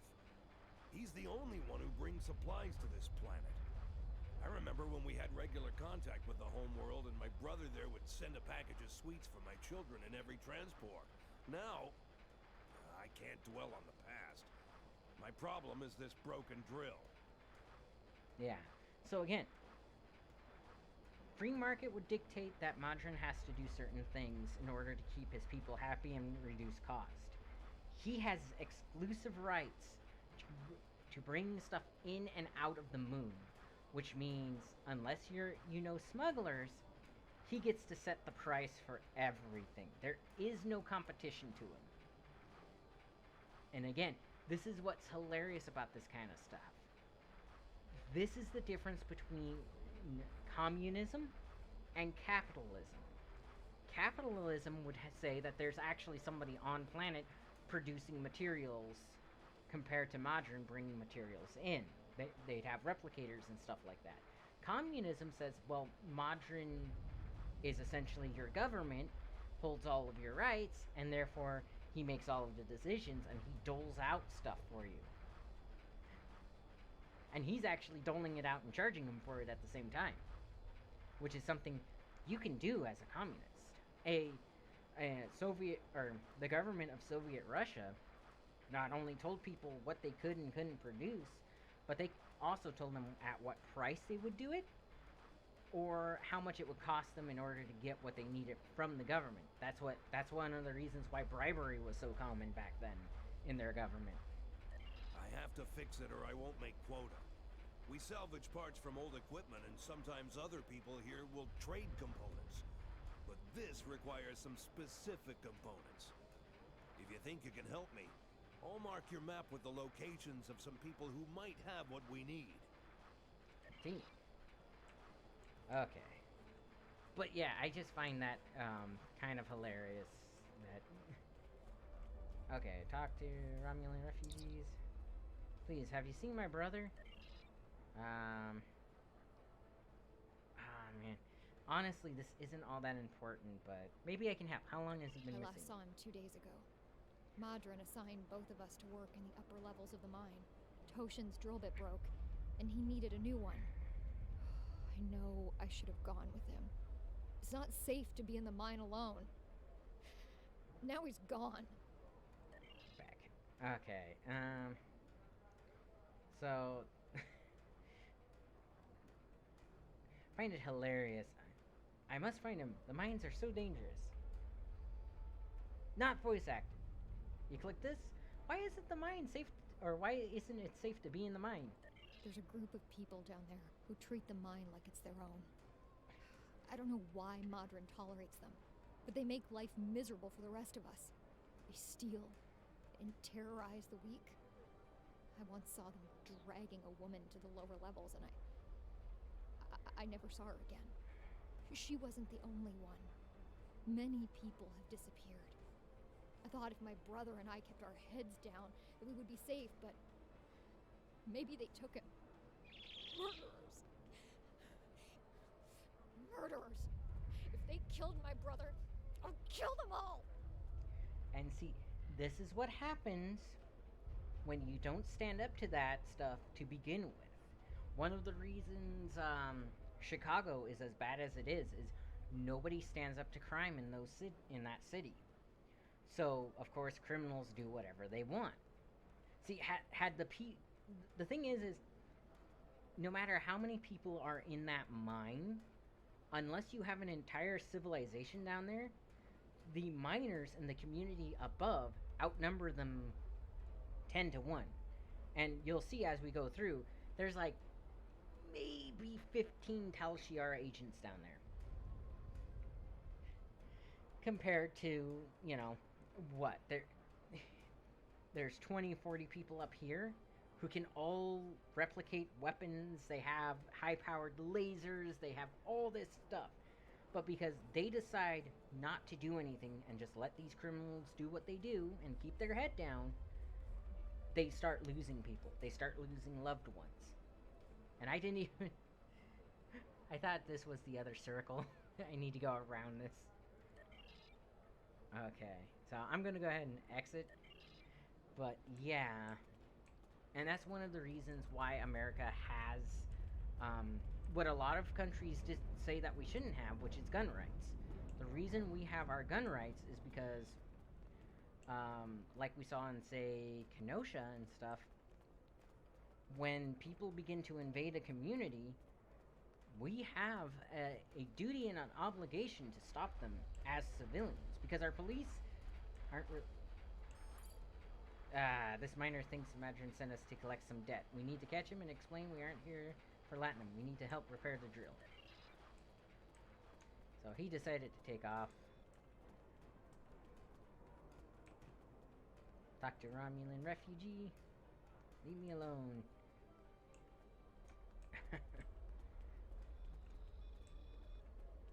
Wait, is that the right guy? No. Wait, is that the right guy? Where did he go? Darn it. I think it glitched out, because that was the guy we were supposed to talk to. I'm pretty sure, at least. Romulan refugee, talk to this guy. I have a few spare parts. I'm sure I have what you need to get the drill working again. Thank you.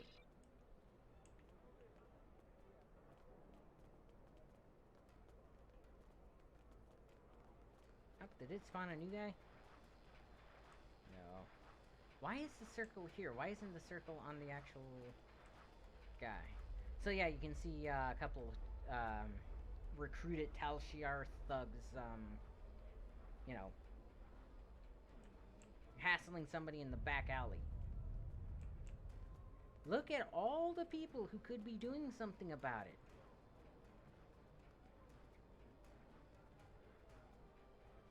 there's 3 people over there. There's how many people here? And this place doesn't have police, so their safety is their responsibility. Okay, he took off. I have to go look for him. I think he went this way. Hopefully the glitch fixes itself.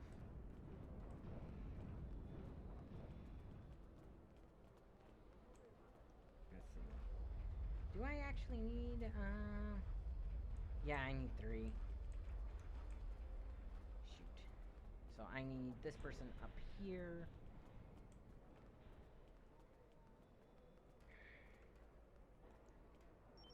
Okay, you're an outsider here. Why should I trust you? I could give you the spare parts to someone who... Or I could give this spare part to someone who really needs it. Tell me this.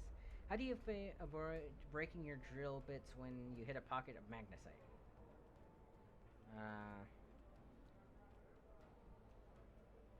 Heat the drill bit, cool the drill bit, release gas pressure by venting the drill site, increase the rotational speed of the drill bit, slow the rotational speed of the drill bit, use the diamond tip, use water, I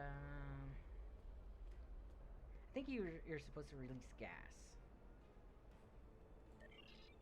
Wrong. Excess pressure would cause the drill bit to be ejected from the drill site rather than cause damage directly to the drill bit. Ejection would cause damage. Perhaps you should consider dealing with rotational speed and friction. Okay. Increasing the speed is that is filling the chicken. Okay. Cool the drill bit, that's not right. Heat the drill bit, that's also not right. Release the gas, increase the rotational speed. Slow. Correct. That's actually not how it works normally. Because if, honestly, usually when something like that is happening, and wait, drill bits, but they're using lasers. This is a complete whack question anyways. But, you obviously know your way around this equipment. That's why I failed 3 times. He controls every second of our lives. I can't work without him, and I can't eat without buying the food from him. So the pitiful wages he pays just ends up back in his pocket. Take the part you need. We miners need to stick together. Thank you. Again, that's the problem with communism. Okay, so I have one more.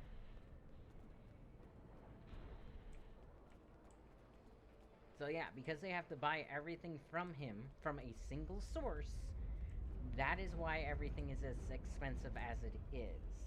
If there was a free market and capitalism, they wouldn't be suffering as much because they could get more than one.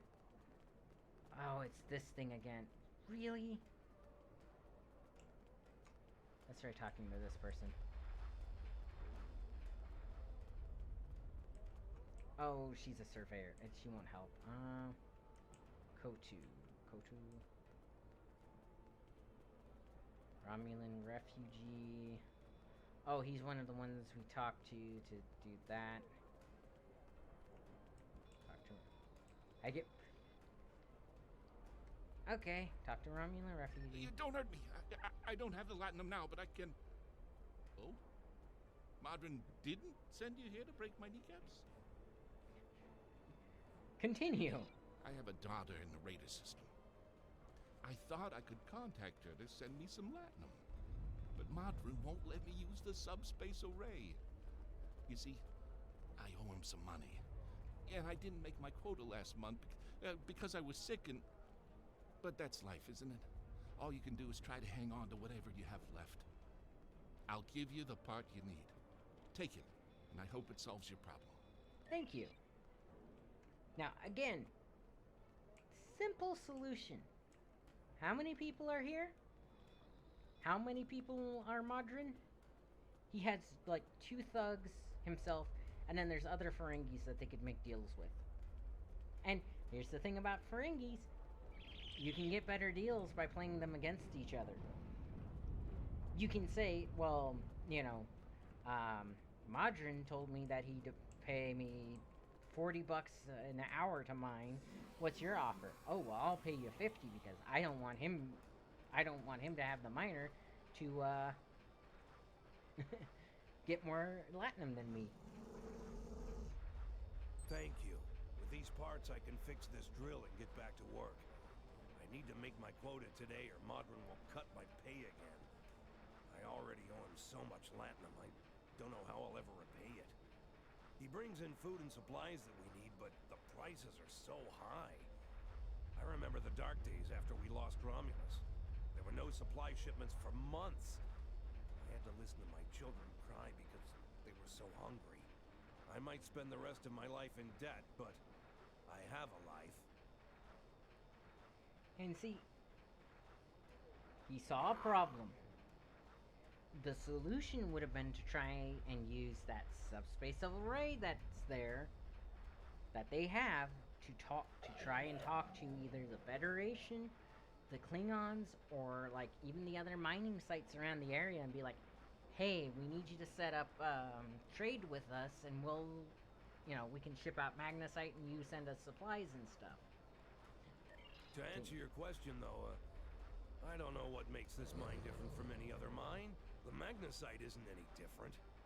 Maybe there are some veins with less impurities in the lower levels of the mine. I wouldn't know. There's a group of thugs who keep everyone away from those areas. And I won't risk a beating just to satisfy my curiosity. If you want to risk checking it out, that's your business. These thugs are so confident they're not even using weapons.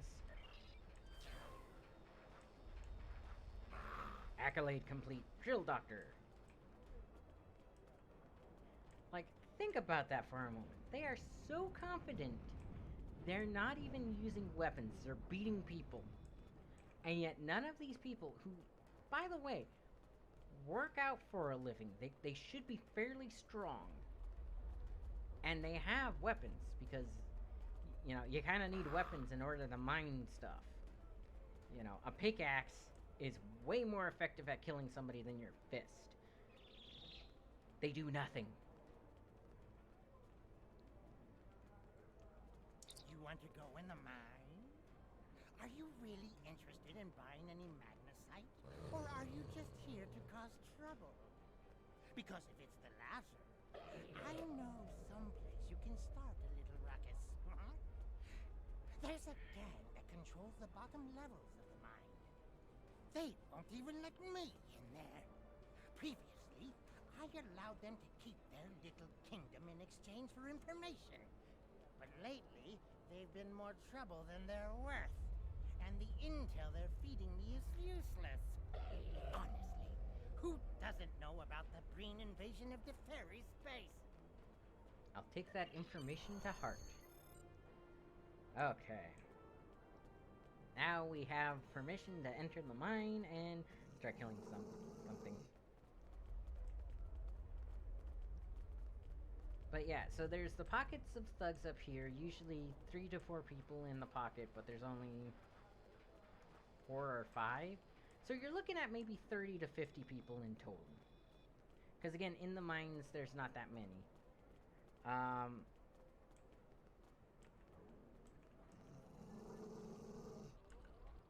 And that's what I don't get. It's so not that big of an issue.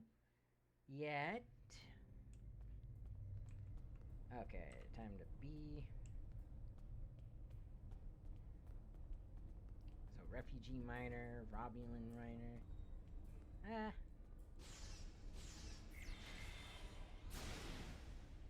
Basically, if I talk to him, he's just like, he pulls the classic thug thing of, oh, you're not allowed in there. Well, I'm going in there anyways. Done. Which I should have gone through now that I think about it, because content.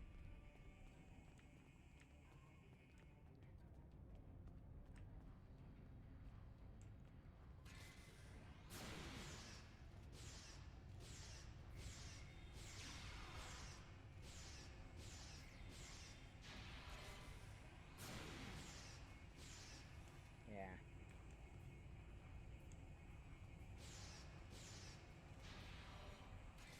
Fire!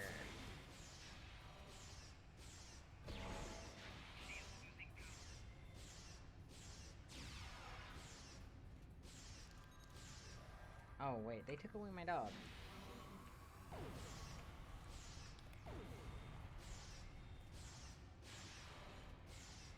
And that's why I took a doctor with me. Cause there is a boss in here that you end up fighting. Like a named person. Instead of like just Ulans and Centurions and...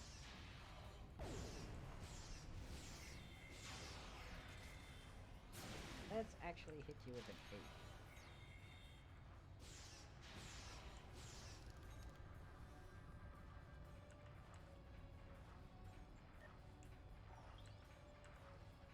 Small power cell. Okay. Examine campsite. So, I mean... Captain, there is a series of pressure plates located in this area. They're low-tech, but the Romulans may have had to resort to outdated security measures because of the interference from the magnesite veins in this cavern. The problem is that the magnesite is making our tricorders almost useless. If there's anything on this moon that the Romulans would want to eliminate, that the Remans would want to eliminate badly enough to use Thalaron weapons, it has to be here. Continue. We're going to have to figure out how to use the pressure plates to reveal whatever the Romulans are trying to hide. I suspect that we need to activate 2 of them to open the door. Okay, so. You... Where? Okay, let's see. Currently has a target. Let's see. There we go.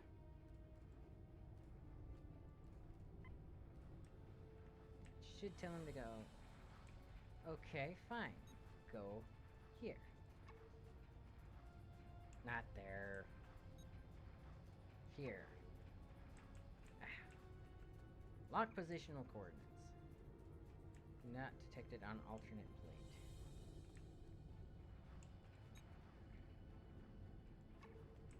There we go. Why is it doing that? Okay, maybe I need him on the other one.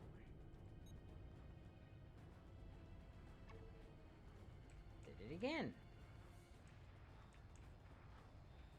Okay.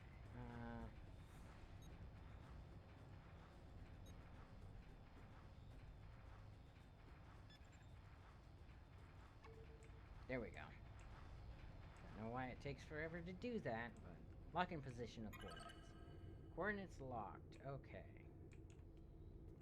And now I think I can... no. I want him...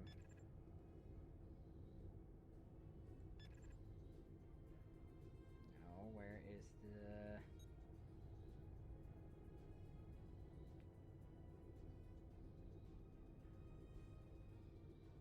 Right-click to remove. There we go. Use indoor. Ah.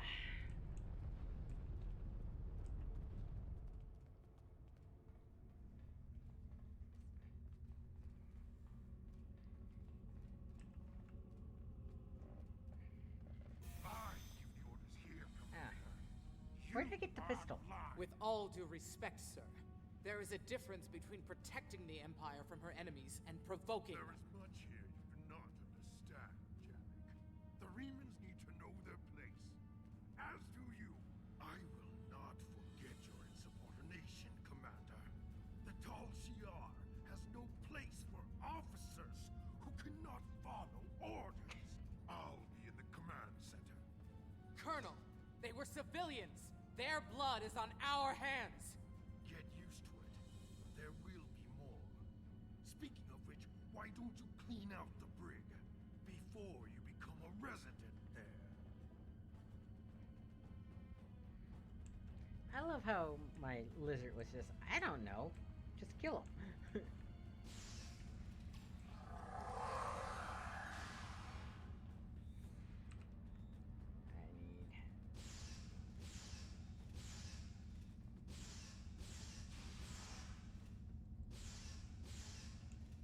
Something is in the way.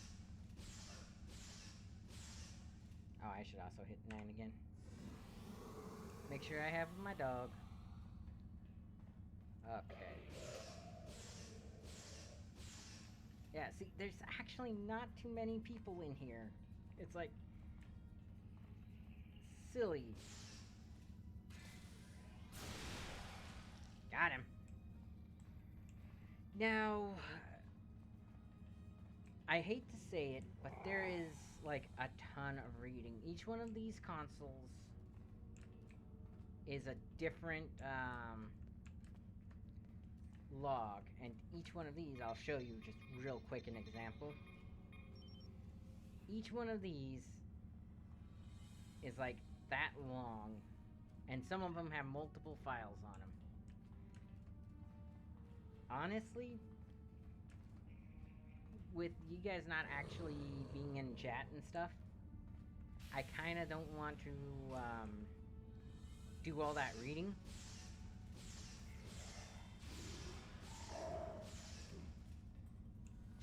Because that is a lot of reading, and streaming is already really hard on my voice. I mean, I'm already feeling a little bit scratchy, and I've only been streaming for like 2 hours. And then on top of it, it's very dry, because it's all like, oh, Commander so-and-so went to such and such sector for diplomatic trade and blah blah blah. It's literally stuff like that. So it's kind of irrelevant, if you will.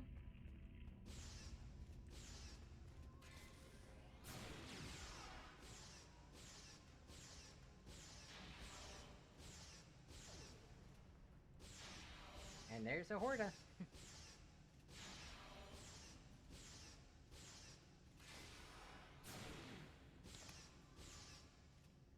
Yay. Now I can actually talk to this thing. And see, that's actually a guy that had just melted into the floor. But yeah, if you don't attack it, you can actually talk to it. No kill! No kill! This message is burned deep into the floor of the chamber. Acid sizzles around the edges of the letters. It looks more molten than acidic. Continue. Accolade complete. No kill. By the way, these round things are its eggs. But it just eats minerals and stuff. It doesn't actually eat people or anything like that. But if people attack it, it responds in kind. Like any sentient thing does, and should. I mean, again, we recently had a high-profile court case in this country. Kyle Rittenhouse. Dude was doing everything correct for protecting a community. He was rendering first aid. He was making sure people weren't, like, getting too hurt. I almost feel sorry for you, but I have my own neck to worry about. I'll be joining you in there soon enough. If Hakeem has his way, we all will. But, he made it, or, he ruined a certain group of people's fun. He put out a dumpster fire that they were trying to push into a gas station. In all honesty, had they succeeded, everyone around that gas station would have died. The gas stations do not... When gas stations explode, there is a tank of gas, of fuel, under the ground. So when those things go up, they take out about a block. So everybody around that would have been hurt.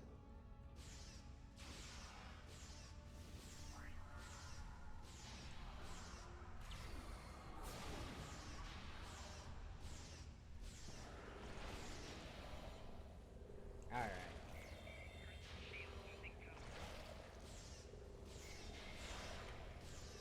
Okay.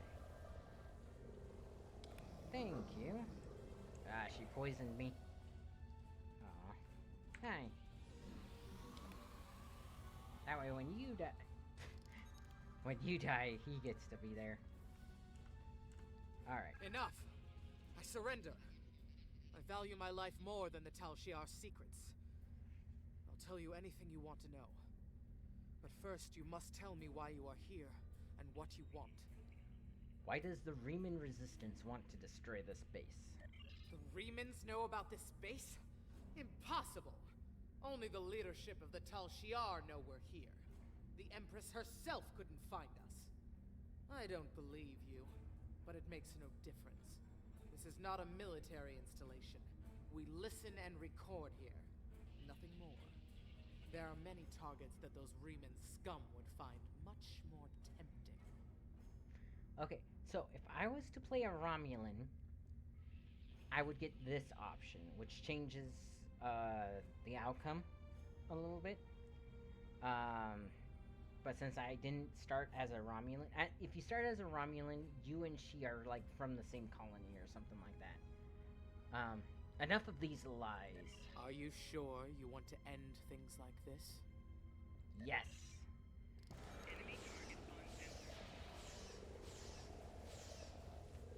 Wow, she didn't even get to put down her turret. Cool.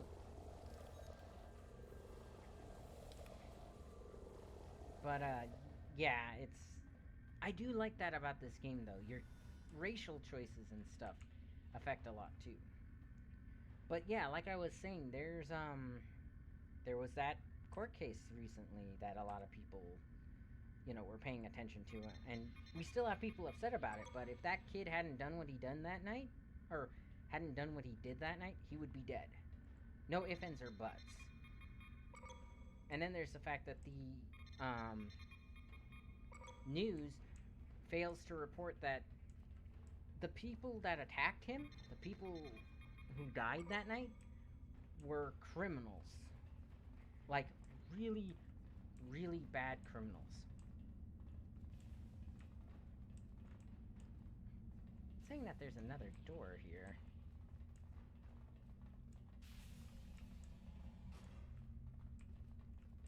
Ah.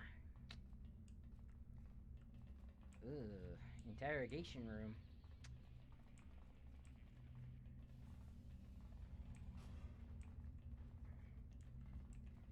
But, yeah, and I mean, the lies about it are so bad that they got, like, Germany, which I'm not entirely sure why Germany is, getting into American politics like that, but, they got the race of the people wrong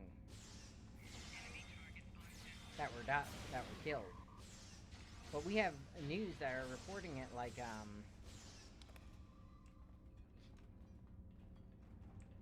he purposely went there to kill people, but the entire night he was rendering aid until he put out that dumpster fire. The moment he put out that dumpster fire, he had 2 criminals go after him.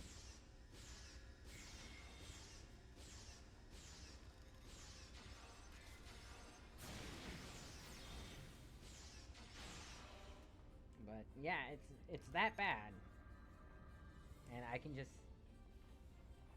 in all honesty, it is silly and it is stupid that people believe that. Or that people believe that he's a murderer. And it's like, no, had he not actually done what he did that night, a lot more people would be dead. How did you find this place? What else do you know? No matter. You won't be revealing anything to your superiors. It's disappointing. Where did I get the pistol? Where did he get the rifle? Interrogation. But I have much to do and little time. The self-destruct sequence has begun. This base will be your tomb.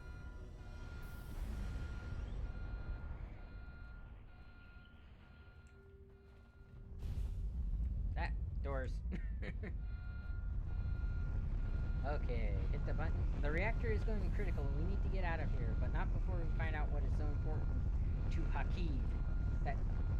That he'll destroy the space to protect it. Search the database for any important files. To download the Tal Shiar records.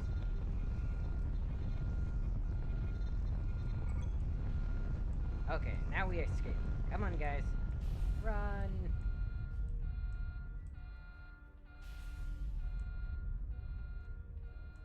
And hope your cape doesn't get snagged by a falling rock. which actually would be an impossibility with the cape of this length. If your cape was like Batman's, where it's like on the floor and stuff, sure, a rock might catch it. But you know, a rock has to be able to connect your cape with the floor in order to stop you from moving. A cape of this length, the rock would hit the floor, but it wouldn't have enough fabric to actually like hold you still and stuff.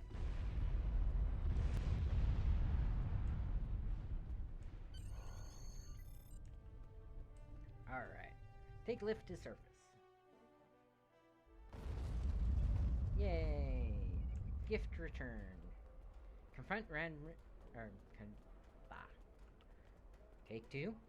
Confront Madron about the Tal Shiar base.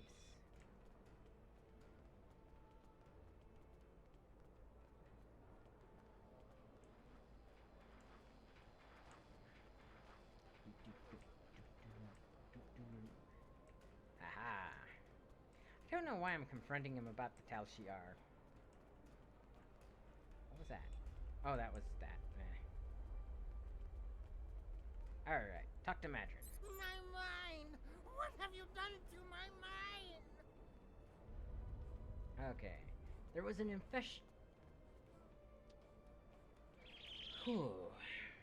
There was an infestation of Tal Shiar spies in there. I just fumigated. See, that would have been a perfect place for an ellipsis or a comma. Tal Shiar? I'm shocked. I had no idea. I certainly wouldn't have sent you down there if you... Say, you didn't happen to find anything valuable down there, did you? Because if you did, remember, I have an exclusive contract. Stop with the lies, Madron. I know you knew who and what was down there. And what's it to you? This is a rough area of the quadrant, you know, and they're good neighbors. If you're not easily embarrassed, their cameras and listening devices are everywhere. I haven't had a single problem with Orions or Herodians since they moved in. And it doesn't hurt that I acquired the odd bit of information here and there. I'm a businessman, and information is big business.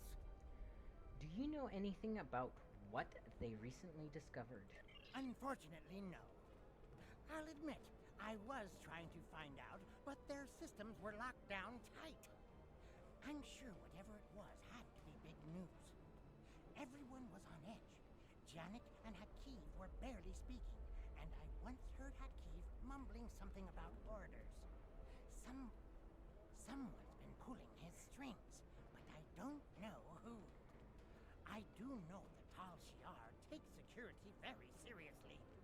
If you manage to pull any files from their system, you can expect them to be heavily encoded. Trust me on that. I speak from experience. Continue. Now, if you'll excuse me, I have to go talk 100 Romulans into digging a new mine to replace the one you destroyed.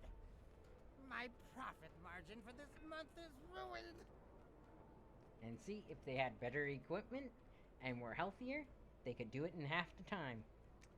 Treat those miners well, Madron, or I'll be back. Okay, Madron doesn't seem to know much, Captain, or at least he's not willing to part with what information he knows without being paid.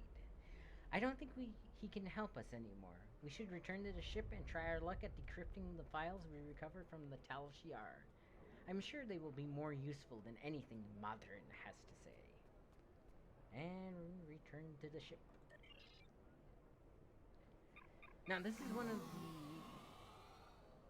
2 to 3 missions that have you actually going inside your ship. Okay. Decipher the Tal Shiar files in your ready room. Transport. So, this is one of the things that's unique to this game. They modeled the interior of your ships. Oh, not that one. Not that one. Close. I think it's this one? Yeah, visit Starship Bridge.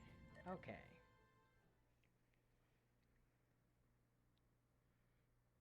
Again, this is like the coolest thing. And actually, before I do the rest of the mission, I could show you around my bridge.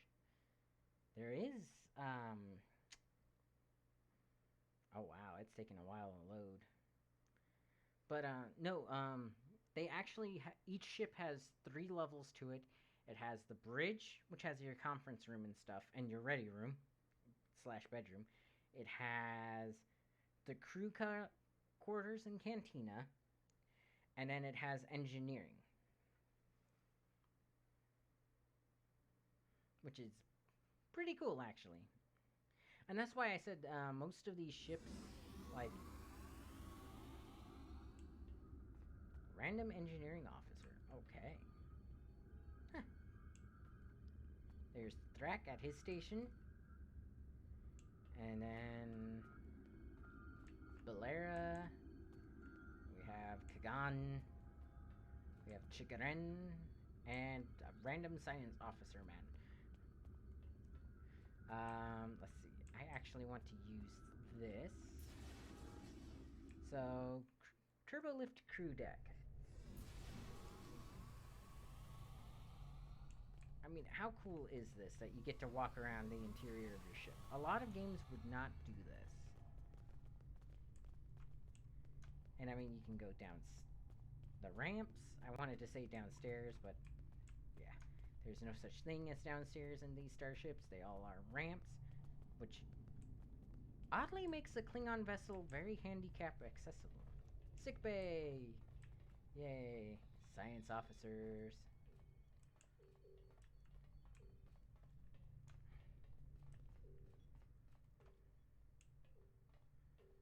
Hey, doctor. Talk to doctor. Assemble hypopack. Ratash, doctor. Select. Assign slot. Begin assignment. Done. But yeah, these are their medical beds and stuff. It's all really cool. I'll go ahead and head into the ready room. But yeah, actually, where is our... Ah, here it is. So this is the Klingon mess hall. This is where we gotta eat and stuff. Very much, Longhouse-esque, like very, Nordic in nature. Like, everybody eats together. There's the big table, that's the captain's table and stuff. Just really cool that they paid that much attention to the detail. Okay, turbo lift to bridge. Alright, so where my ready room is this way. Here's the captain's room. I love that you get to see weapons, and eventually, when I get a high enough level, there'll be extra stuff to put. Ah, setup trophy. Ready room. Shelf 1. Ships. Somral. No. Actually, accolades. Okay, so ships. Tanko? Nope. Ships. I want a cooldown. That's the one I'm currently flying. Look at that. Isn't that cool?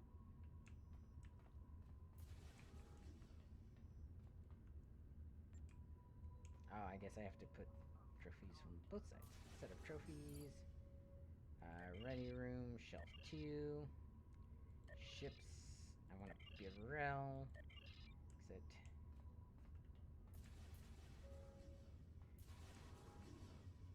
I think that's just cool that they let you do that. Okay. I think it's access library. Look, I even have a batleth. That's just cool. Access library files. Decipher Telshire files Hifar. 5 files uploaded. Fervor communication file. Plethora communication file. President's personnel file. Wow. My tongue doesn't want to say that one. Reciprocity, unknown file type. Referendum, communications file. Okay, open file fervor. File fervor. Activities of note in Klingon space. Emperor Gauntlets has been spotted in Breen space. Chancellor Jimpok has a potential adversary in Gerard. The House of Torg was brought before the High Council for commendation by the House of Martok. Our entire first mission made this a lie. The Forecast 3 Batleth tournament has a new champion. Analyze file structure. No anomalous data structures found in file. File is referenced by another file, reciprocity, cross-reference with Klingon intelligence records. Activities of note, they noticed that the House of Torg lost its seat on the Klingon High Council after evidence was revealed that the House leaders collaborated with Romulans to attack House Martok. Change faulty information. Change commendations to active treason. Open file reciprocity. Analyze file. File is encrypted using multivariable passkey that references the other files uploaded. Okay, so apply passkey. Change some stuff. Okay, select new file. I notice green. Open file plethora. Notable activities in the United Federation of Planets. Federation Embassy established on Defara Prime. Federation Council extends aid to Cardassia. Prime and agrees to continue Defense Pact. Cardassia Prime. Klingon Federation peace talks disrupted on Regulus 4. Vulcan Ambassador Soketh retires to monastery on Pajem. Cross-reference with Klingon intelligence records. Inaccuracy found. Klingon forces raided the monastery at Pajem and exposed Ambassador Soketh as an Undyne infiltrator. So, change faulty information. Change retires to exposed at monastery on Pajem. Open new file. Apply new passkey. And see, this is something that, let's see, file presence, that's a nice one. This is something that they, added, I want to say, they added the cross-referencing and stuff later in the game. It wasn't there when the game first came out. And in all honesty, that, to me, this is kind of cool, because this feels kind of espionage-y, and it takes it away from the, oh, I fly to this sector, I shoot down some ships. I fly to this sector, I land on the planet, I shoot some people. I fly to this sector. Okay. Chain of command for Tal Shiar listening post, Hephaestus Hilfar. The one that we just blew up. Commanding officer, Commander Hakiv, officer ID blah. Executive officer, Commander Janik, ID blah. Chief medical officer, Lieutenant Livok, officer ID blah. Chief engineering officer, Lieutenant Talaris, officer ID blank. Okay. Cross-reference with Klingon intelligence records. There's no reference document in which to compare this information in the Klingon intelligence database. Analyze file structure. Partial number sequence found in officer ID numbers. Numbers is the sum of the previous two. File is referenced by another file reciprocity. Change faulty information. Okay. So let's see. So 35, 21, 53. I think it's 53 to 34, 55? Yeah, there we go. So, open file, reference, blah, blah, blah. Apply passkey. One left. So, selecting file. File, referendum. Okay. Notable actions in Romulan Senate. Senate votes to give Empress Sela power to override rulings of imperial courts.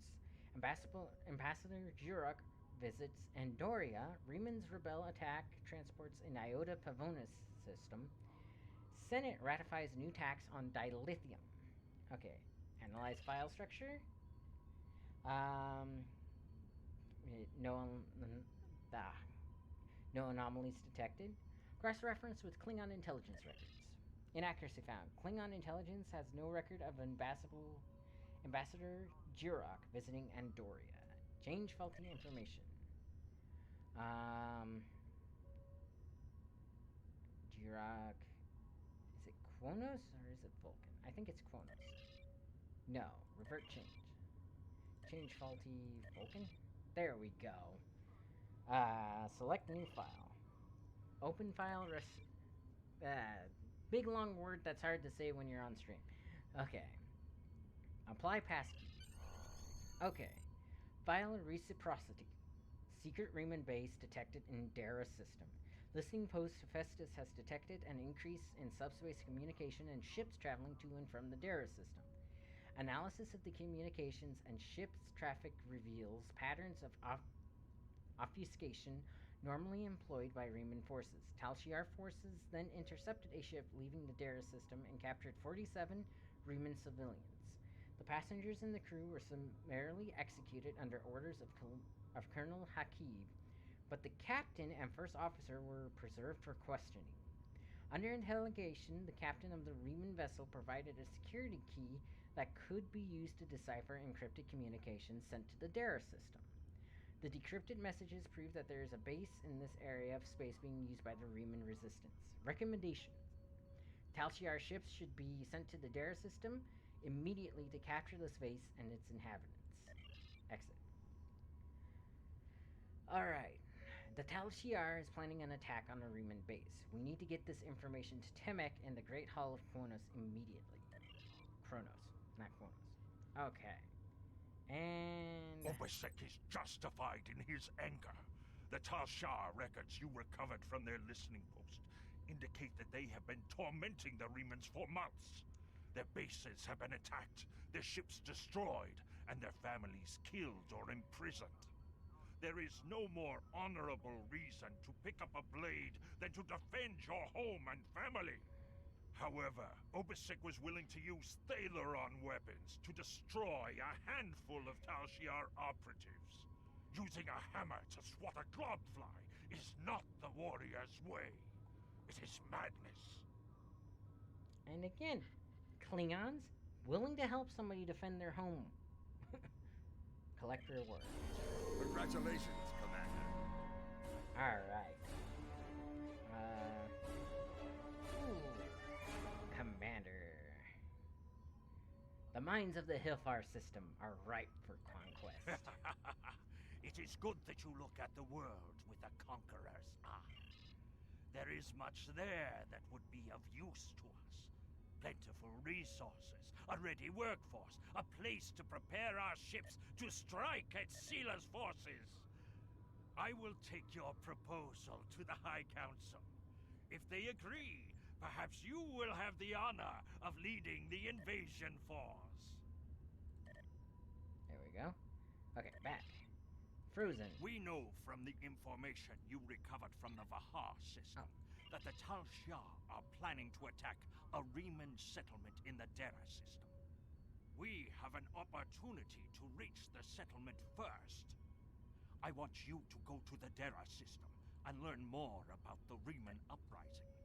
The Riemanns will have hidden their base, so you may have to use subterfuge to find it. I suspect that this affair is more than simple squabbling. The Tal Shiar either have something to gain from persecuting the Riemanns, or they are under orders to do so. I want to know which it is.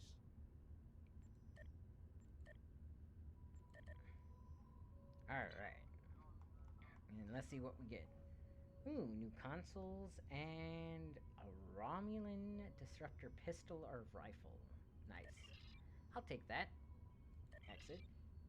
And then we just... So, we can use this button here to leave the ship interior, but I like doing this because this just feels correct. If you go to the captain's chair, which is right here on a Klingon vessel, you can return to tactical view.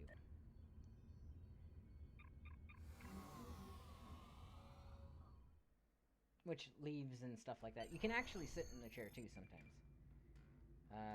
Jim Pock is hailing us.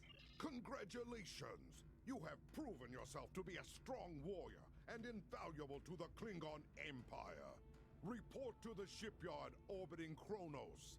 I would like to formally recognize your contributions to the Empire. Helm, plot a course to Kronos. Maximum warp. Again, it's weird that it has the CH sound, like, the God of War. Okay, talk to Transporter Chief. Beam to shipyard. We get our new ship. I would like my new vessel.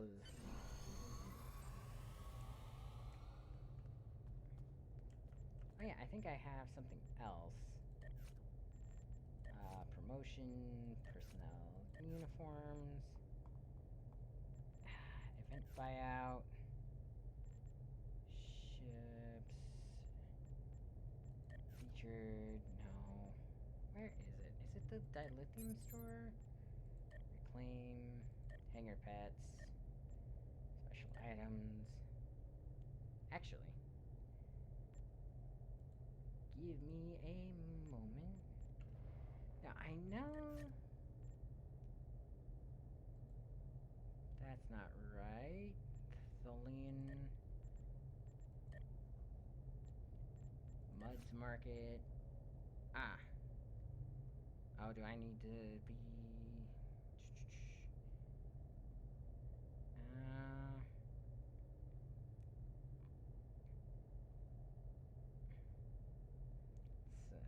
ultimate tech upgrade, no.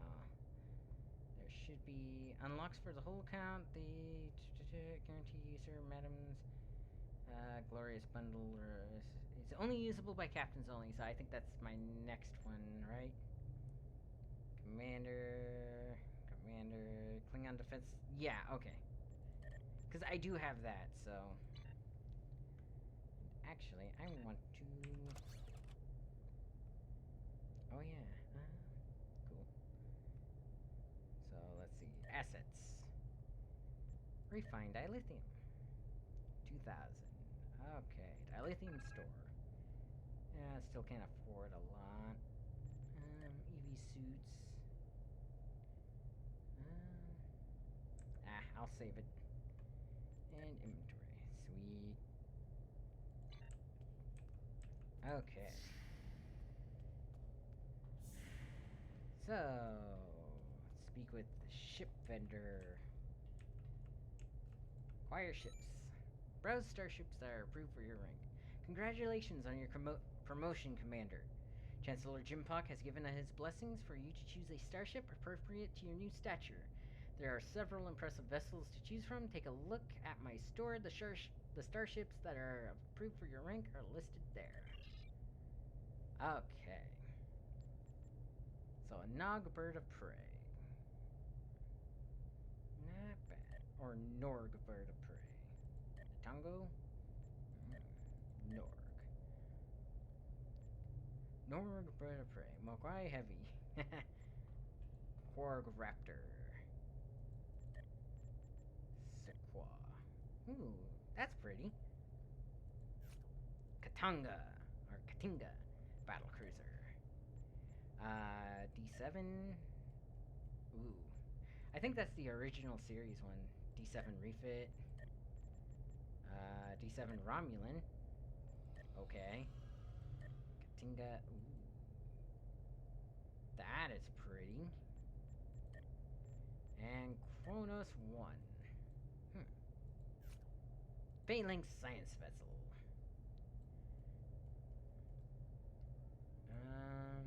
Barrier field generator.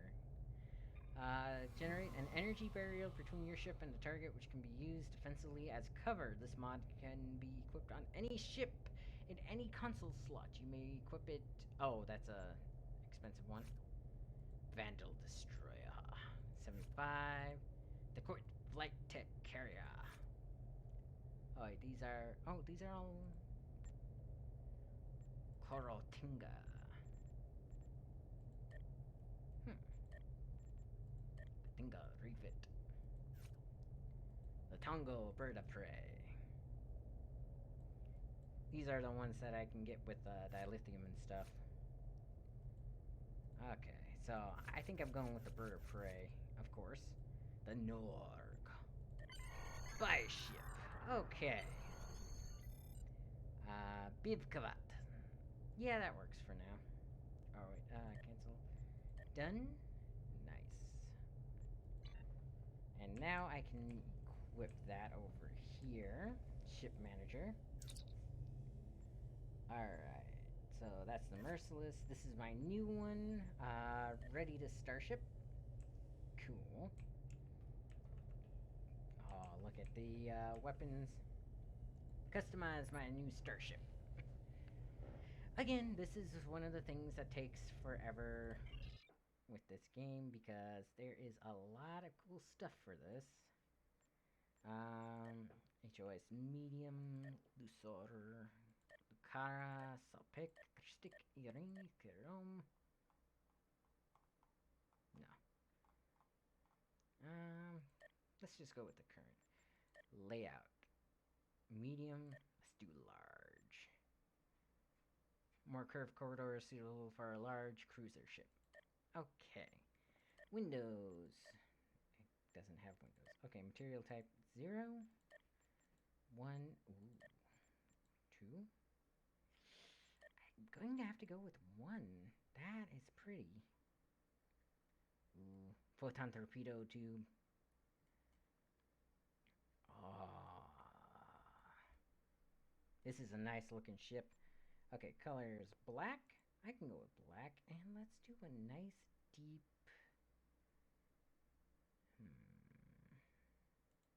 Let's try black and red. Advanced. Okay, patterns. Virgo. Sagittarius.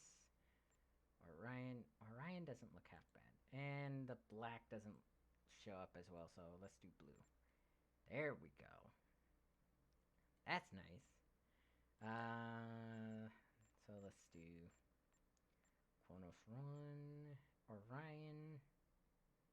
That's kind of pretty. Virgo. Virgo, I guess.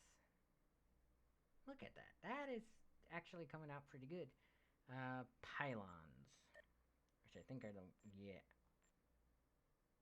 Ooh.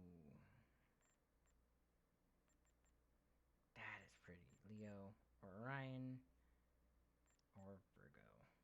Probably Virgo. I like the lines on it and stuff. Nacelles. That is these, I believe. Oh no, that's the guns. Virgo. Orion. Virgo. Let's go Orion on that one. Then Mission Pod. That's that thing. Orion. Blue. Kronos 1. That's actually kind of pretty. Virgo. Let's do that one. Okay. Yeah. Apply. Alright. And let's check out the ship. So the Bivkavat. Or Kavt. Devices. I actually want this one. Because that's it's a consumable, so I only have so many of them. But it launches quite a few. It's pretty cool. Let's see. That is good. This one's actually better than the current one equipped. Let's see. I think everything else is fine. I have one more engineering console. What is this? Science emitter array, 9-9 reinforced circuitry. Okay, I don't have another engineering console, so that's okay. There we go. Okay, let's go to the Dafara system. Transwarp to Beta Quadrant.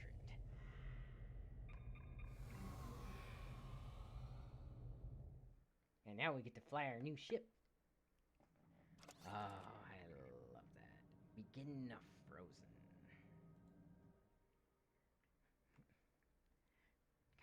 me want to sing. Ah, look at that. Okay.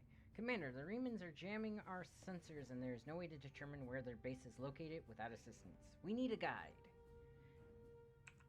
Continue. Sensors are picking up a communication satellite nearby. We should be able to modify it to emit a signal that the Remans will think is from one of their ships. When the Remans send someone to investigate the signal, we can get a sensor lock on their ship and follow them back to their base. So, let's go! Uh-oh. Hang on. Stations! Let's go ahead and hit R. Okay, so... 3. Oh.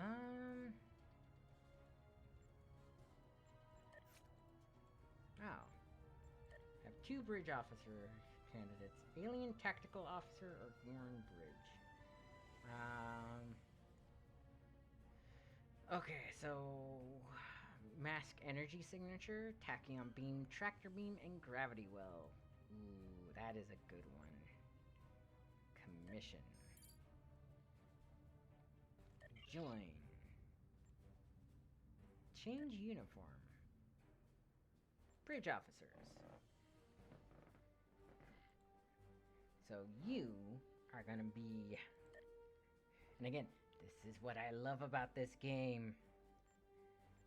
Uniform. Uniform jacket loose. Klingon. Let's do, I want Mokai, or I can give him Jimpox coat. I think Core Command would be a good one. Gloves paneled, no. Bear Skilly Claws. Sorry if I peeked there. Undershirt, accessory. Sash none. Gauntlets. Let's see.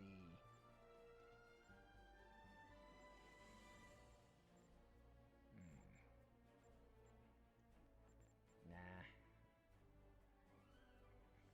See, this tells me that they're planning on... Yeah, look at that. This is what tells me something's weird about my, game. Because it's almost like I'm on a beta branch sometimes. I have stuff that, honestly, I'm almost certain I shouldn't have. Because, like, that isn't in the game yet. But I don't know why I have it.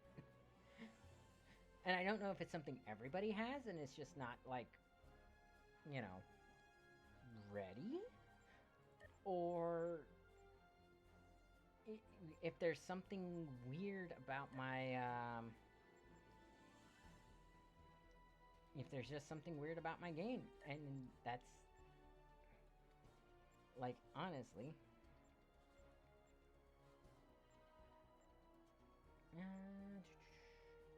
let's do core. And then the next one... I don't have anything for that one yet. Chest gear. Mokai. Nah. Okay. Armored collar. Mokai command. Yes. I think I know what because I can also rename him, so I might actually do that too. Chest gear, none. Okay. Klingon standard issue armor. Klingon technician. That's not. Borask warrior. Combat, none. He's gonna get a cape.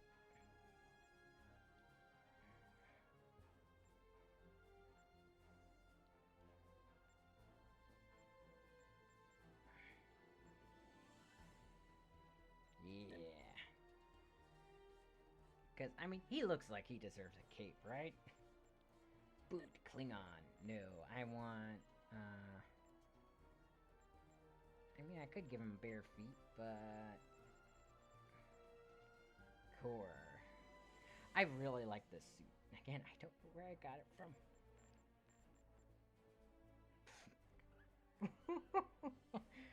Nope. Let's Mokai or core? Core. There we go. Hip attach. He's to hip layer, corn cloth, hip attach. Yeah, he's not gonna get much out of that stuff. Okay. Belt. Klingon 1.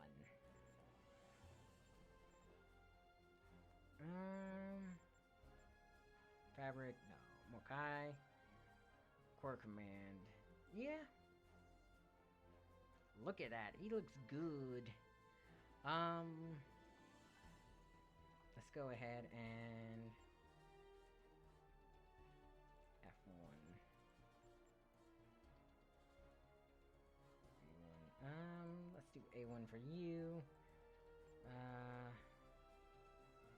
F1. Oh wait, that one. That one. Oh, he's got a badge. F1.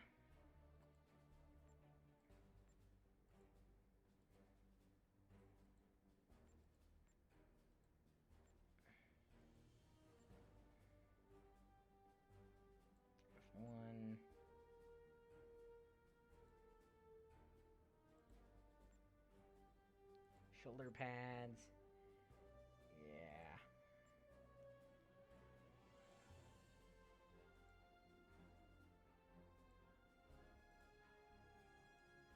I wish there was something where I could like set it up to do all this and then just hit copy. Like copy for fabrics or stuff like that. I know, I'm weird. Okay, so let's see. Lower. Yep. Belt. Core command. Right there, and this one should be right there. See, he's coming out looking really good, and I'm happy about that. Okay, feet.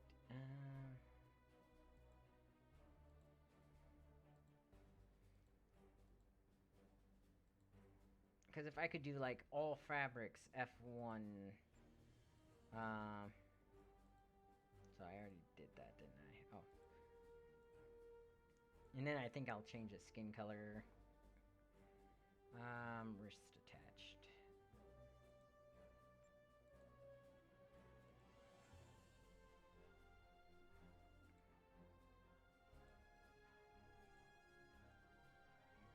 Look at that. That looks good.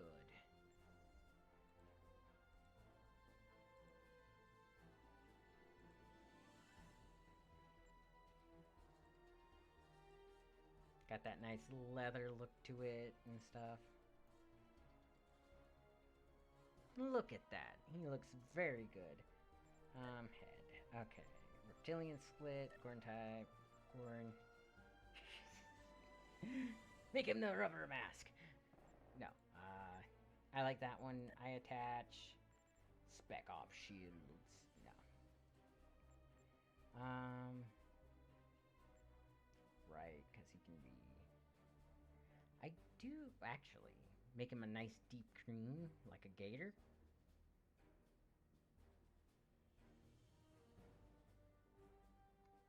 Or a nice blue. I think he should be green. Just head covering. Nope.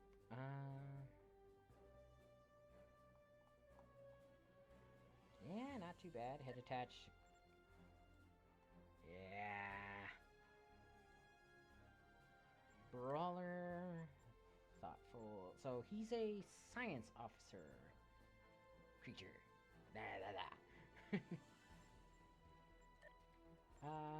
Gruff. Relaxed. Thoughtful. Thoughtful works. Let's make him huge. 8'7". Alright. Purchase. Yeah. He looks good. Rotalk. How about um,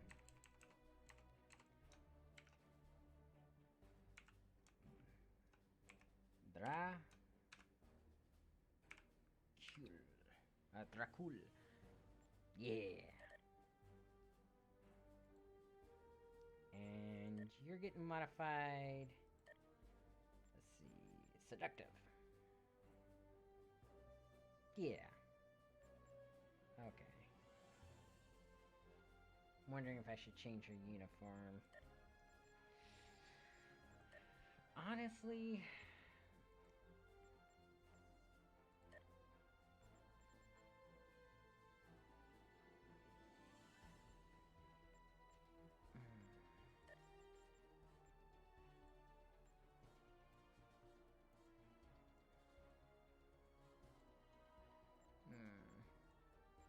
That is nice and sleek.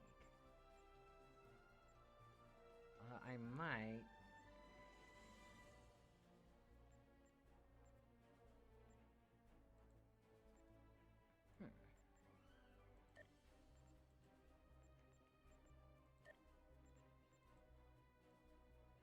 Yes.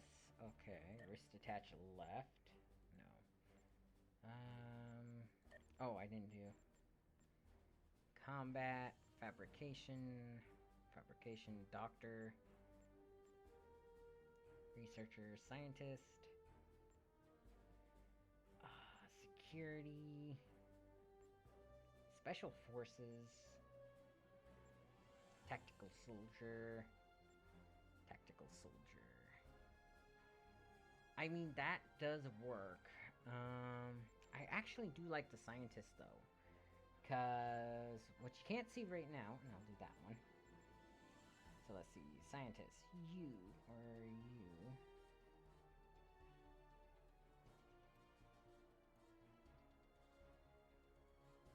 Okay, you should stay where you are. The scientist too, though. Oh.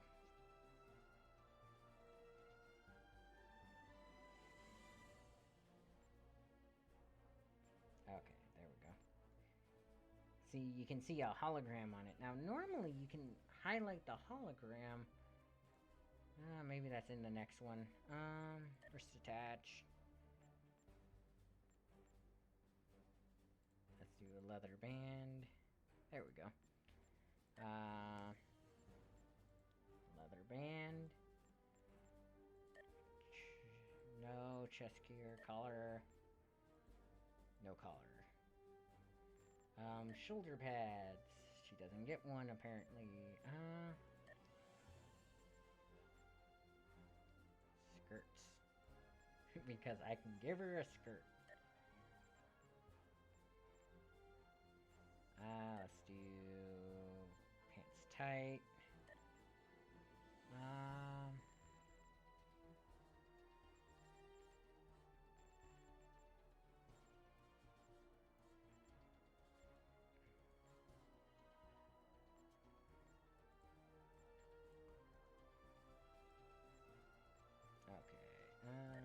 Shoes should be... Nah. Let's do leather? Oh, that works too.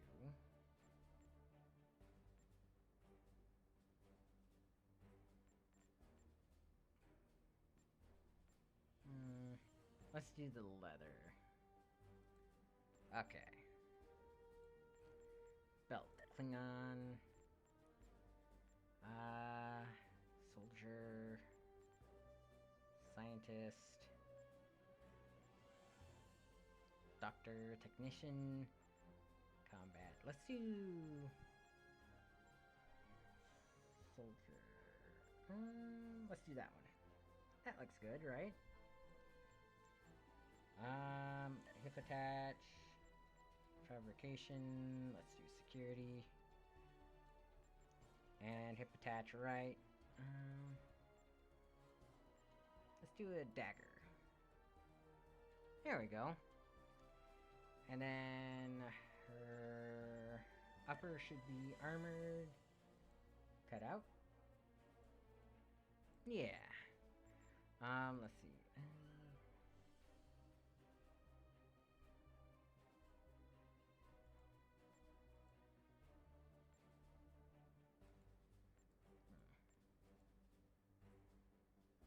Why is it all... Okay. Oh, I don't want her to have that, so...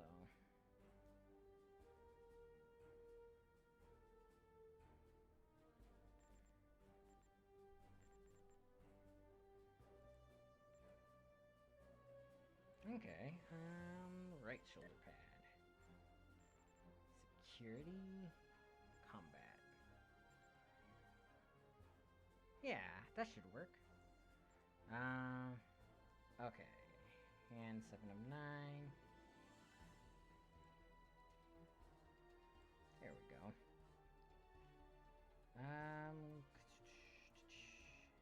Chest. Oh, this is skin color for her for some reason. Let's make her really dark. Badge. Let's highlight that. Spine armor should be really dark and really dark. Not bad. Leather band.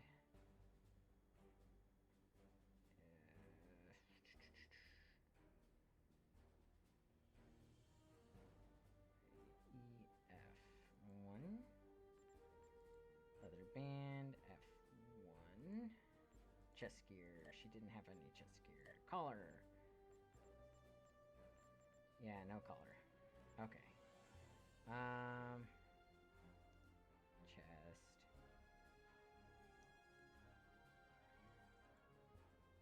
Let's make her metal, like, really standing out.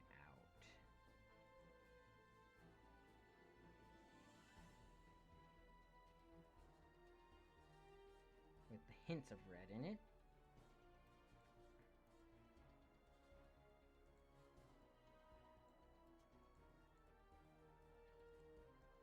Yeah, that's actually creating a nice contrast. Boot should be F1.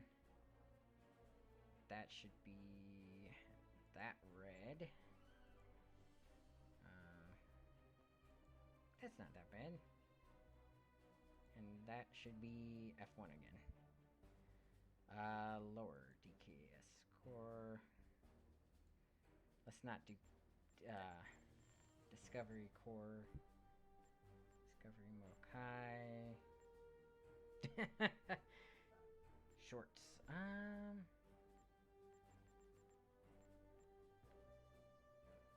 That doesn't look half bad. Let's do reinforce. What does one leather? Nah. Stitched. Riveted. Riveted works good.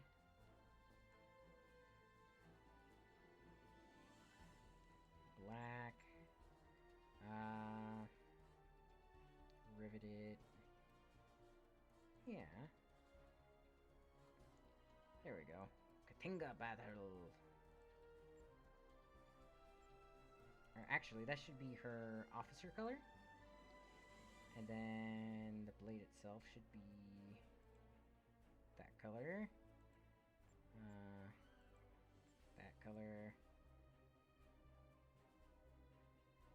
And that color. Yeah. Nice.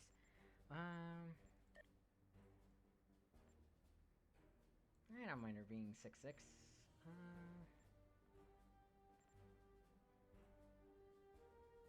Purchase. Yeah.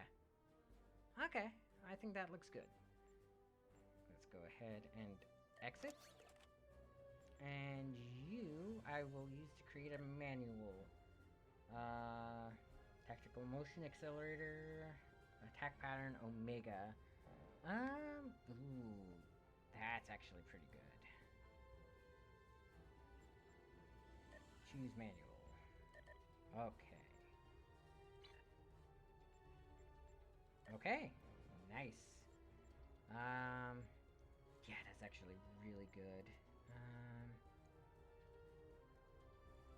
You get in there. I need you, and And let's do a second tactical officer, because Kagan can give me torpedo spread. Thrak.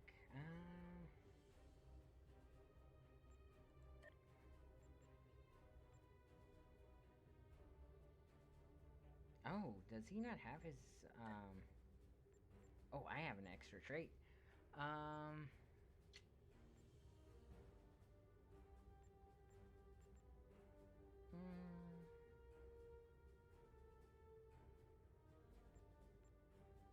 Let's do that one. And then personal traits.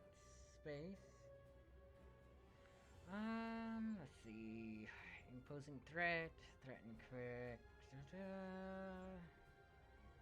Disruptor. Okay, yeah. Nice. Alright. Talk. Okay. Skills. Okay, he doesn't have too bad. That is such a good ability right there. Like, it also holds things in place and just... It is nice. Oh, and he has Tachyon. Cool. Bolera.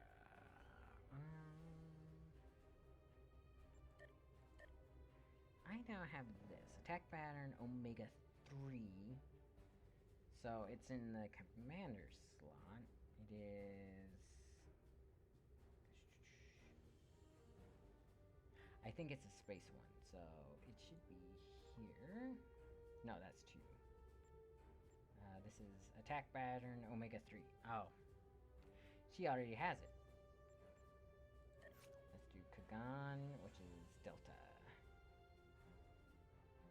Must first be promoted. Okay.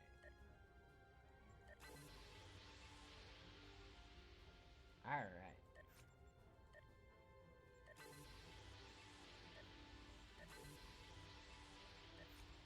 Promote you.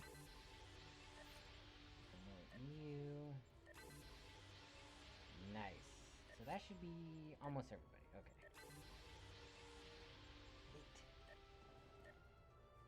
Alright. So, actually, he also needs... Where is... Talk? His name change didn't go through. Oh well. You need one of these. He's got dual disruptor pistols, but...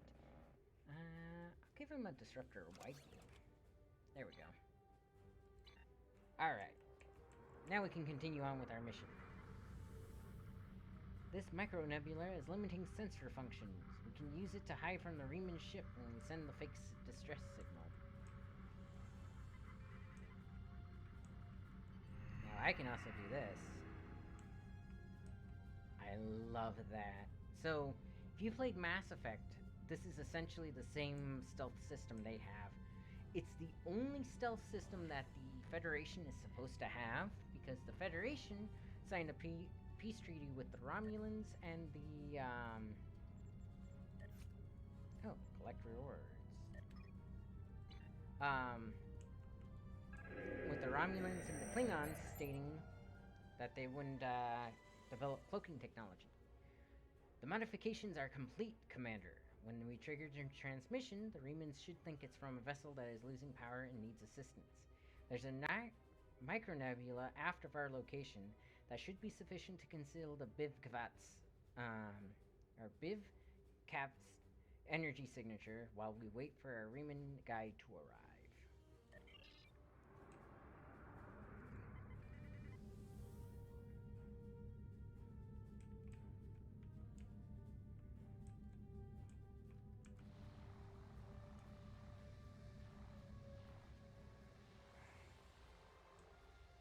Okay, send the signal.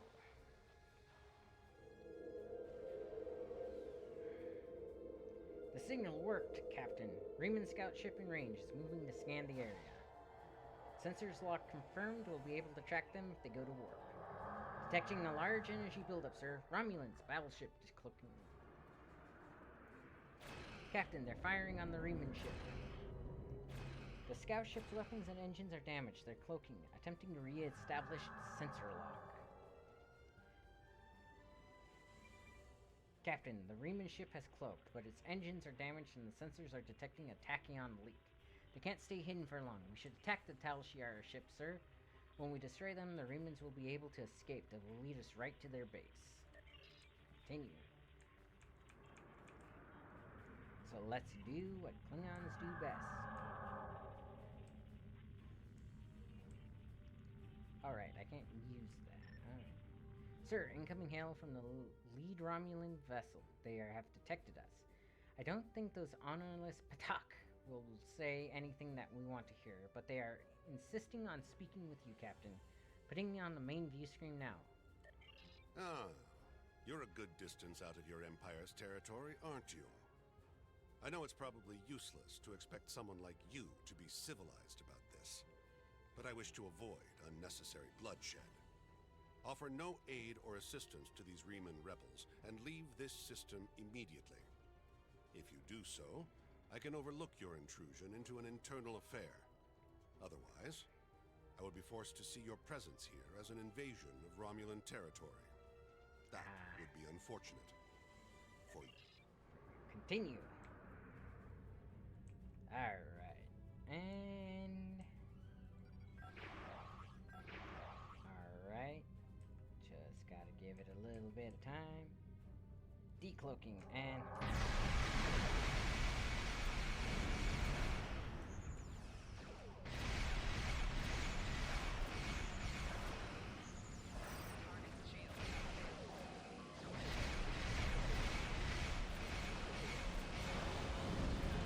Hit him with the tachyon. Whoa. Excuse me? What happened to my shields? Plasma torpedo heavy. That's not right. The only thing I can think of is maybe they hit me with my shields down?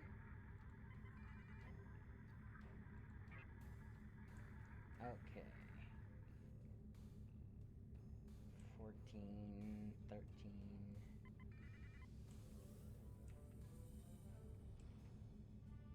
Alright, so get that up, and then uncloak and fire.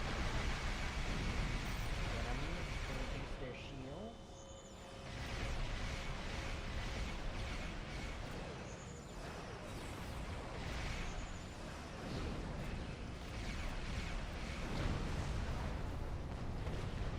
What the heck are they hitting me with? Kinetic damage to you with plasma torpedoes deals the plasma torpedo heavy 1. From electroplasmic discharge, that's what's killing me. Man, they are just offloading those plasma torpedoes. Like, they shouldn't be able to do that.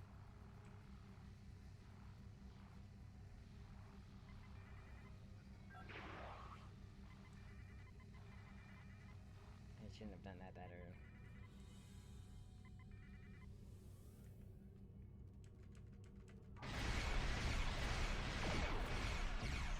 Ah, darn it, it got a full health. Brace for impact. Remodulating shield.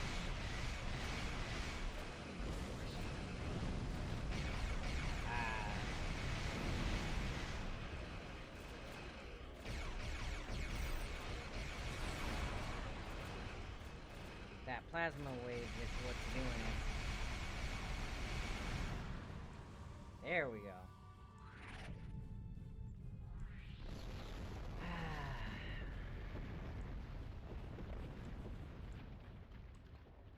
Yeah, whatever that, like, plasma wave was, that's what was killing me so quickly. Because once they got my front shields down, they just wrecked me.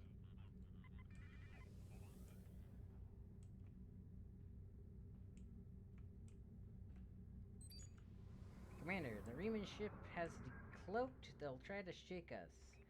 We'll need to stay close until we get a lock on the ship's warp signature.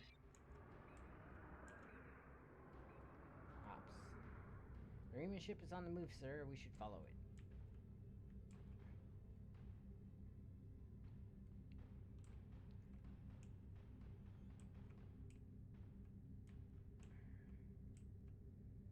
It is seriously leaking plasma.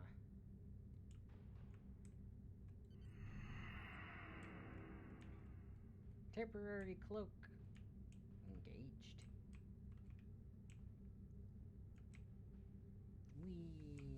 Let's slow it down. Follow the Riemann scout ship. See, this is the only problem I have, is some of these missions are really slow. Where'd you go? Riemann scout is cloaking, sir. Romulan forces warping in.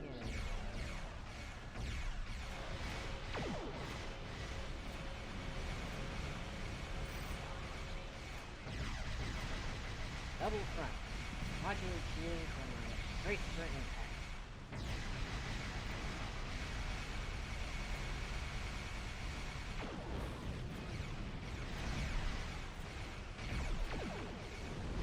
Increase power to beam weapons.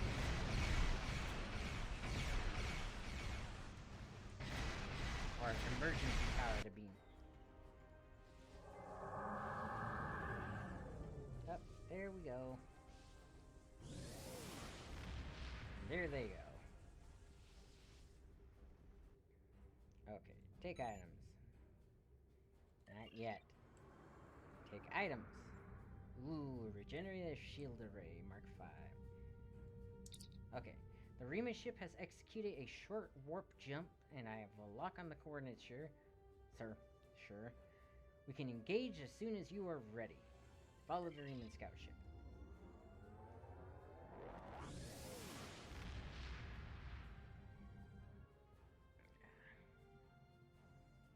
Okay.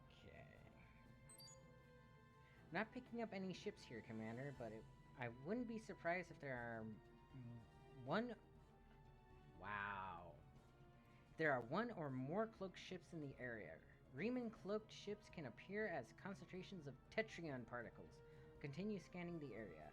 Continue. There's something interesting on the planet's surface, however. The sensors are detecting a large underground installation.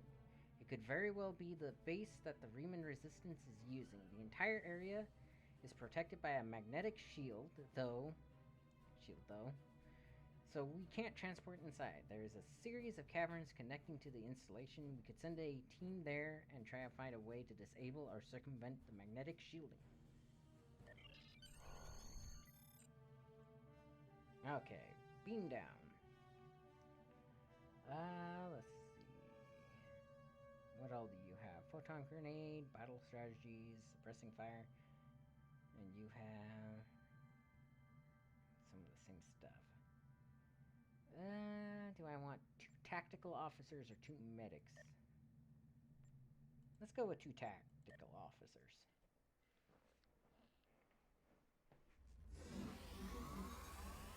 Alright. Commander, this is incredible. The underground cavern we are in is natural, but the base itself, it's a ship. A whatever this word is, Dederic's class. If my tricorder readings are correct, the Riemanns moved a derelict vessel into the cavern. We appear to be in a maintenance area adjacent to the hull of the ship. The Riemanns probably mine these tunnels for raw materials, picking up multiple veins of ore that could be useful if they are replicating ship parts or weapons. I'm not reading any way into the ship from here, though. We need to find an entrance. Continue. And I'm getting my Jackal Mastiff out, because why not? And...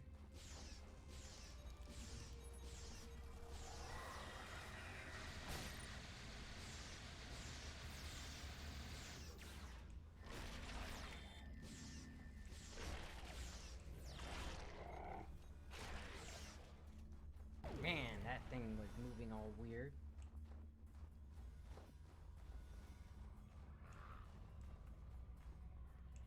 Alright. Searching traits. Large shield charge. Nice.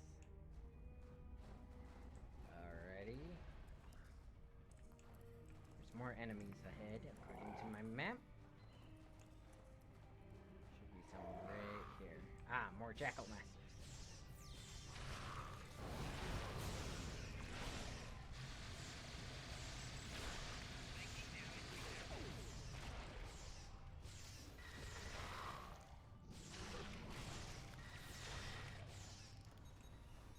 It's hard when my combat pet is the same as them.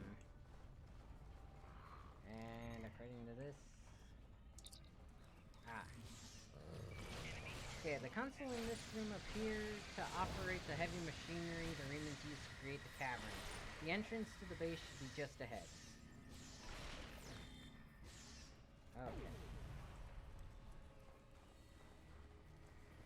There was 4 enemies there, not 2.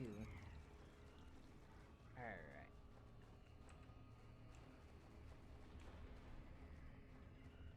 Scan. This tunnel leads directly into the main area of the base, sir, but it's completely blocked. I wonder if a weapon on its highest setting would breach it. Scan the gate and find a way into the base. Scan the gate.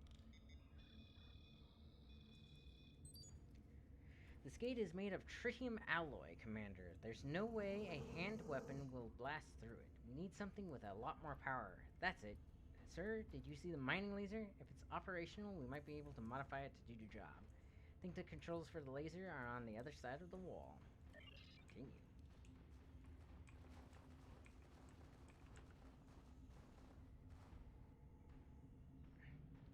Large shield charge.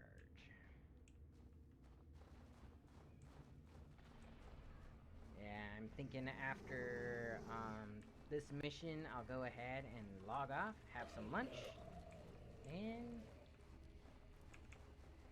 Okay. Combat roll. Because why not?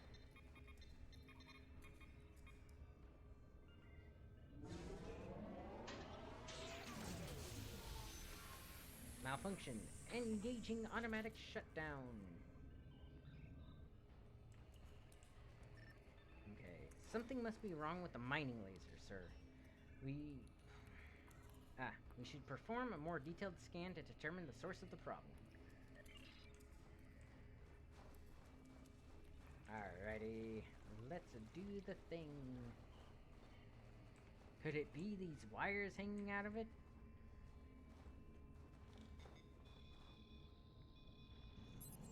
Commander, the mining laser's power system isn't strong enough. We won't be able to cut through the tritanium.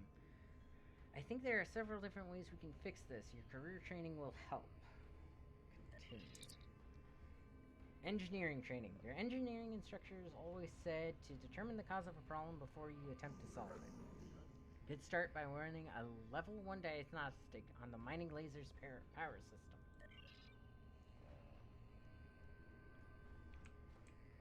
Which means back to the thing, I think. Yeah.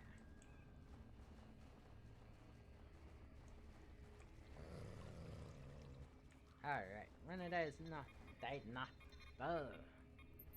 Some of these words, like, you can say them once and then it's like your tongue just decides it's gonna flub them.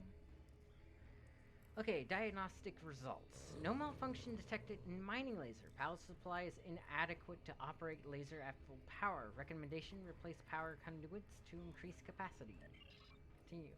The damp and cold conditions of the cave could have caused some of the power conduits to fail. If you can find the damaged ones and repair them, you should be able to increase the output of the mining laser.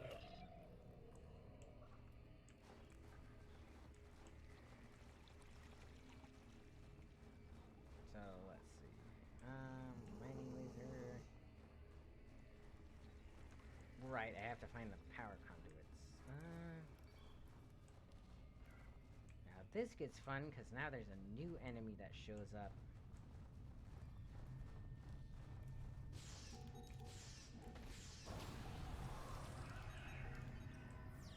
Spiders. Alright. Repair power conduit. There we go. 1 of 3.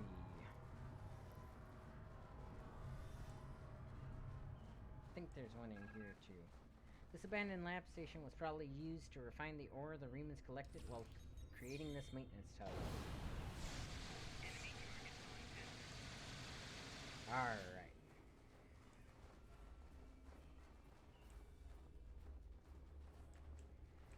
Doesn't look like there's a power conduit here. Okay.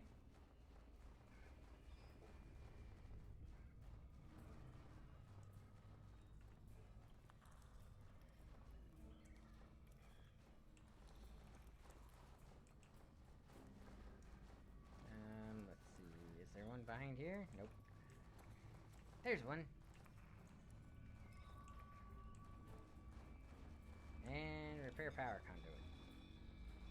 Any spiders? Nope. So that's 2 out of 3. Oh, there's the spiders.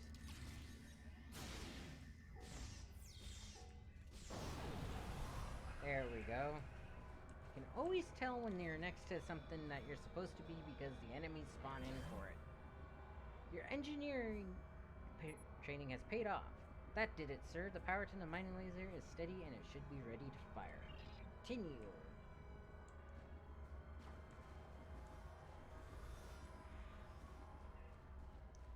What?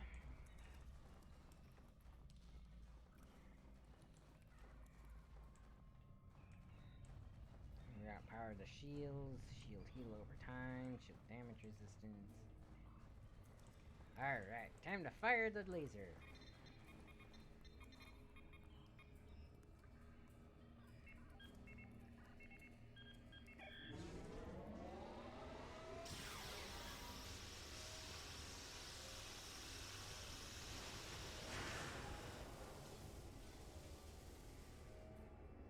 Now, here's my question. You have a laser. It's designed to cut. Why would you make it cut like that? Success!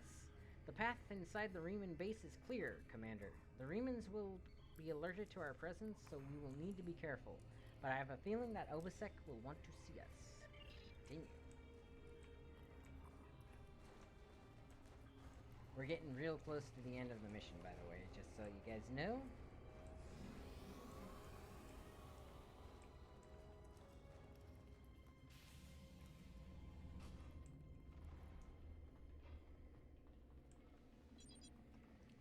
The Remans seem to have been expecting us. Perhaps we should have just knocked.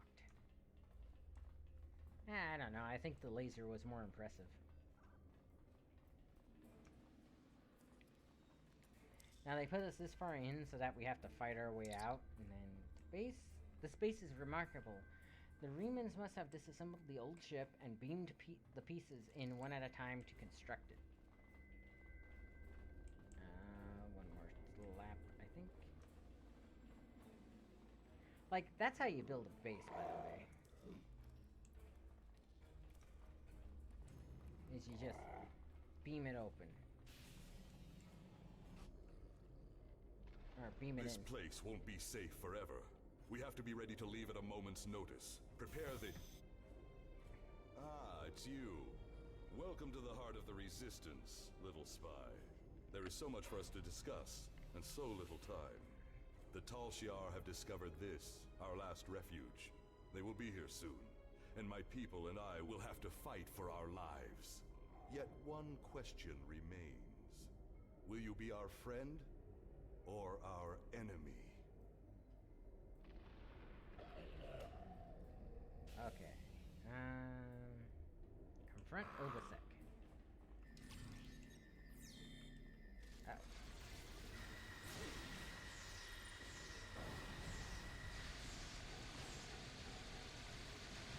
I think they're supposed to be spies, but I could be mistaken. Power cell. Ah, I thought that was special. Oh. My hope is that you are here to talk, but I am prepared for the alternative. The Tal Shiar could arrive at any time. Speak quickly. Alright, why are you doing this? Why fight the Tal Shiar? Why? You ask why? This place is one of the last sanctuaries left to my people, and even it is lost to us now. The Romulans have driven us from our homes, destroyed our ships, and captured or killed our loved ones. They seek to exterminate us, and we will not go quietly. Understand, I do not want this war. I want freedom for my people. It is the Romulans and the Dark Masters they serve who have caused this. Now they must suffer the consequences. Is there anything else you wish to ask? Did Sayla order these attacks? This campaign of terror is the Tal Shiar's doing, not the Empress's. Still, Sayla does nothing to stop it. There is little love between the Empress and the Tal Shiar. Did you know that many years ago, she was exiled from Romulus for attempting to assassinate the head of their order? The Tal Shiar have their own masters, and Sayla despises what she cannot control. Back? Is there anything else you wish to ask? Why do you think the Tal Shiar are doing this? Hakiv and the Tal Shiar no longer serve the Empire. The demons of air and darkness are their masters now. They whisper in the night for chaos and despair, and Hakiv gives them blood as tribute. Our blood. Back. Is there anything else you wish to ask? Tell me more about these demons. I have never seen one of these demons, and I will not speak their name, but I know they exist. Eons ago, they ruled this part of the galaxy. After thousands of years of tyranny and death, the races they ruled rose up against them, driving them from their home world into unexplored space. We thought they had been destroyed. We were wrong. The demons of air and darkness survive, and they hunger for revenge. Now, one of the neat things about Star Trek, or at least Star Trek Online, this is a callback to, oh man, I can't remember their name off the top of my head, but they do have an actual name. They're a race of aliens that, like you said, used to rule this part of the galaxy. Is there anything else you wish to ask? Do you still have the Thalaron weapons? A small supply. They are terrible things. Weapons of war so horrible, they should have never been invented at all. But they were. And my enemies are great. If I must resort to barbarism to free my people, that is not too high of a price to pay. Is there anything else you wish to ask?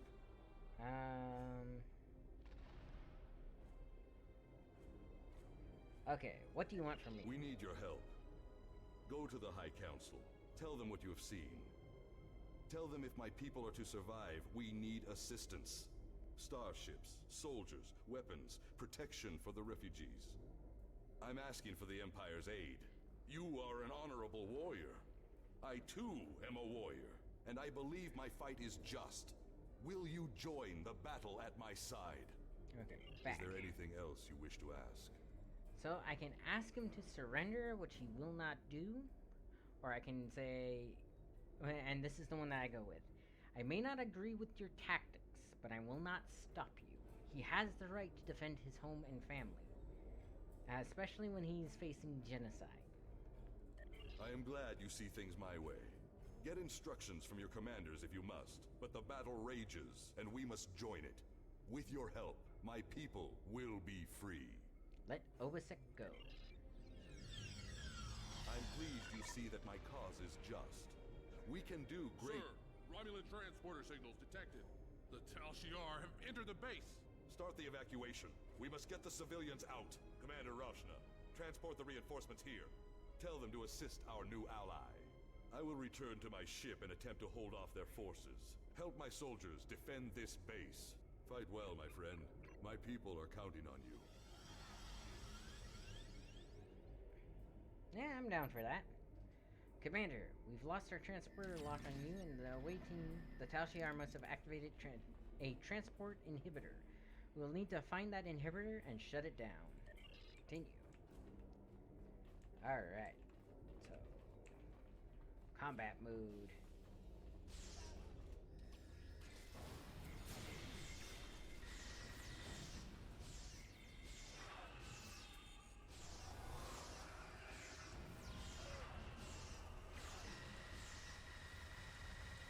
Take items. Infinity lockbox. Alright. I feel like I'm yelling a little bit. I shouldn't be speaking so loud.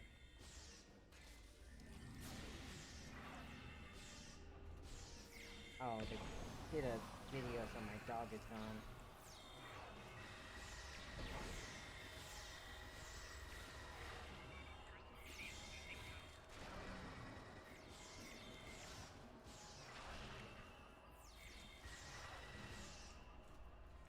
That's a lot of dead Romulans. Now, you do want to actually eliminate as many people as possible, because sometimes the game decides that battle group that's in the back, that's like 100 steps away from you, yeah, they're gonna like circle around and kill you.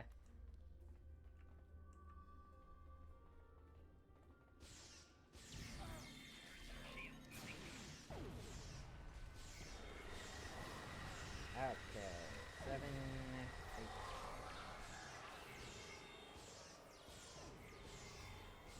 and 2.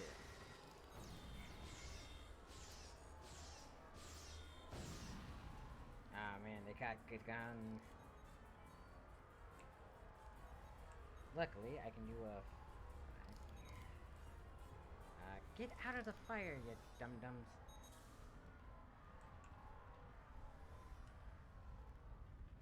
Somebody's throwing plasma grenades. Can I get some healing?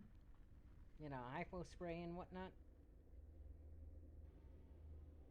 Guess not. Guess I should probably eat something. If I have it. Quick.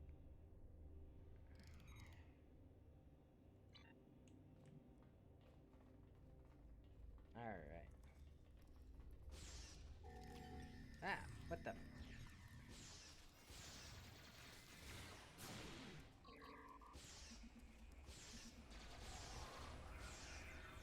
There we go.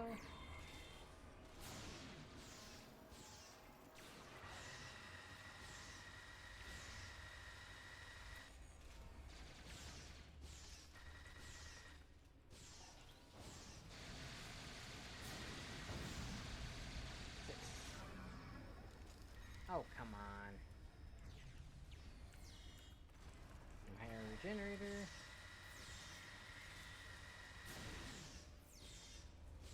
Yep, you got my tactical officer.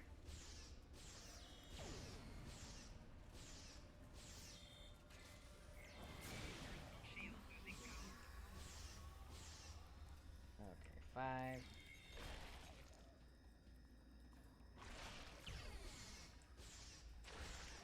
He's using a split beam rifle.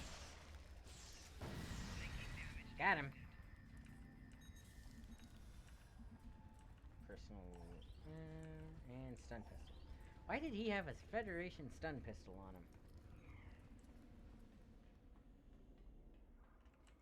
Disable transporter inhibitor.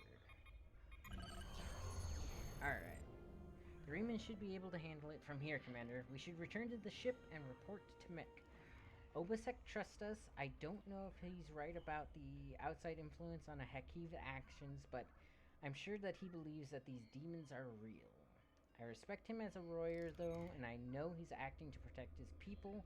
I can't agree with his use of Thaleron weapons, but if the homeworld were threatened, we would act, or would we act any differently? If the High Council agrees to aid Obasek's resistance, it will be an honor to fight the Romulans at his side. Okay, remap.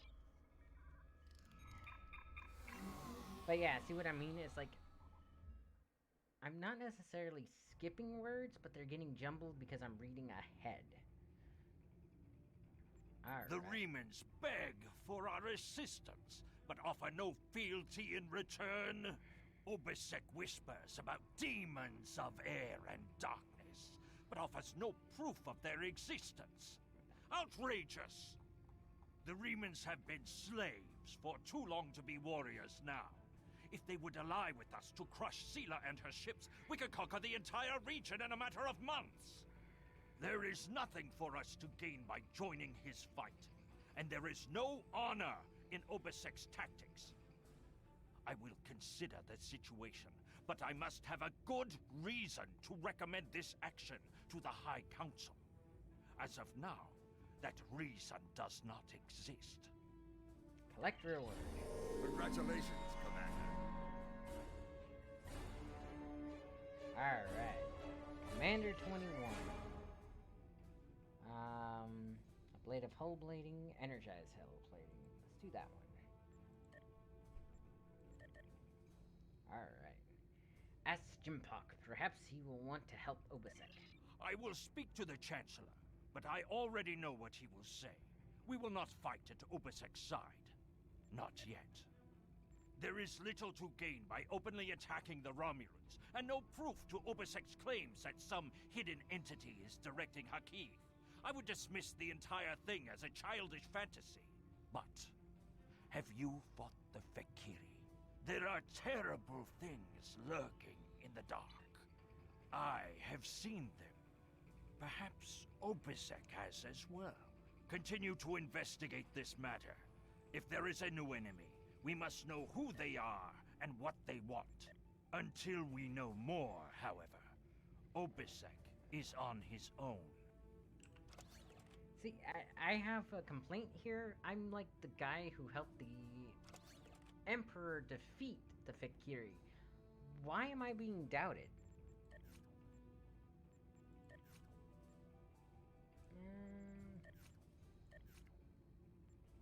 You get this one. Let's see. Is this any better than the one I have?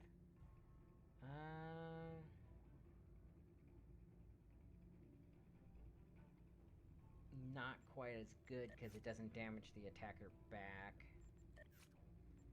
You can have this one. And you can have this one. Yay!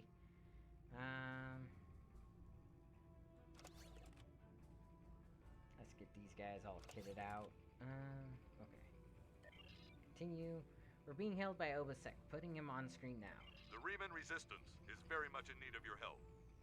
Coliseum. My contacts tell me that the Empire has rejected my request for military assistance. That is regrettable, but not unexpected. The Tal Shiar are formidable opponents, as are the forces directing their action. I understand if the High Council is reluctant to engage in a battle that is not theirs. So today I appeal to you, not as a comrade in warfare, but as an honorable warrior. My people need your help. I need your help. One of our ships was carrying a load of Thaleron weapons through the Nopata system. That ship has disappeared. There are no indications there was a battle. It's as if my ship and its cargo simply vanished. I know you have your reservations about the lengths to which I will go to secure the freedom of my people. Tell me, if you do not trust me with Thaleron weapons, do you want Hakiv to have them? I can provide you the last coordinates of the vessel. Please help me. Do what you will with the weapons, if they survive. But find my people. Alright. The Riemann Resistance is very much in need of your help. Excellent. Alrighty. And you are a science emitter array. Okay, so you're already there. Alright, well, like I said, that's gonna end it for today. Tomorrow is Wednesday, so I don't stream tomorrow. Thursday, I will try and get a little bit later. I'll probably be starting at this time. For those of you that aren't in my time period, it's currently 12:16. I'll probably start at around 12 and try to stream for until 4 o'clock. And just kind of as an experiment, see if I can't get some of you guys in live, that kind of stuff. But aside from that, yeah, it's, have a wonderful day. I'm glad I could stream for you guys, and, we got our new ship, which is pretty cool.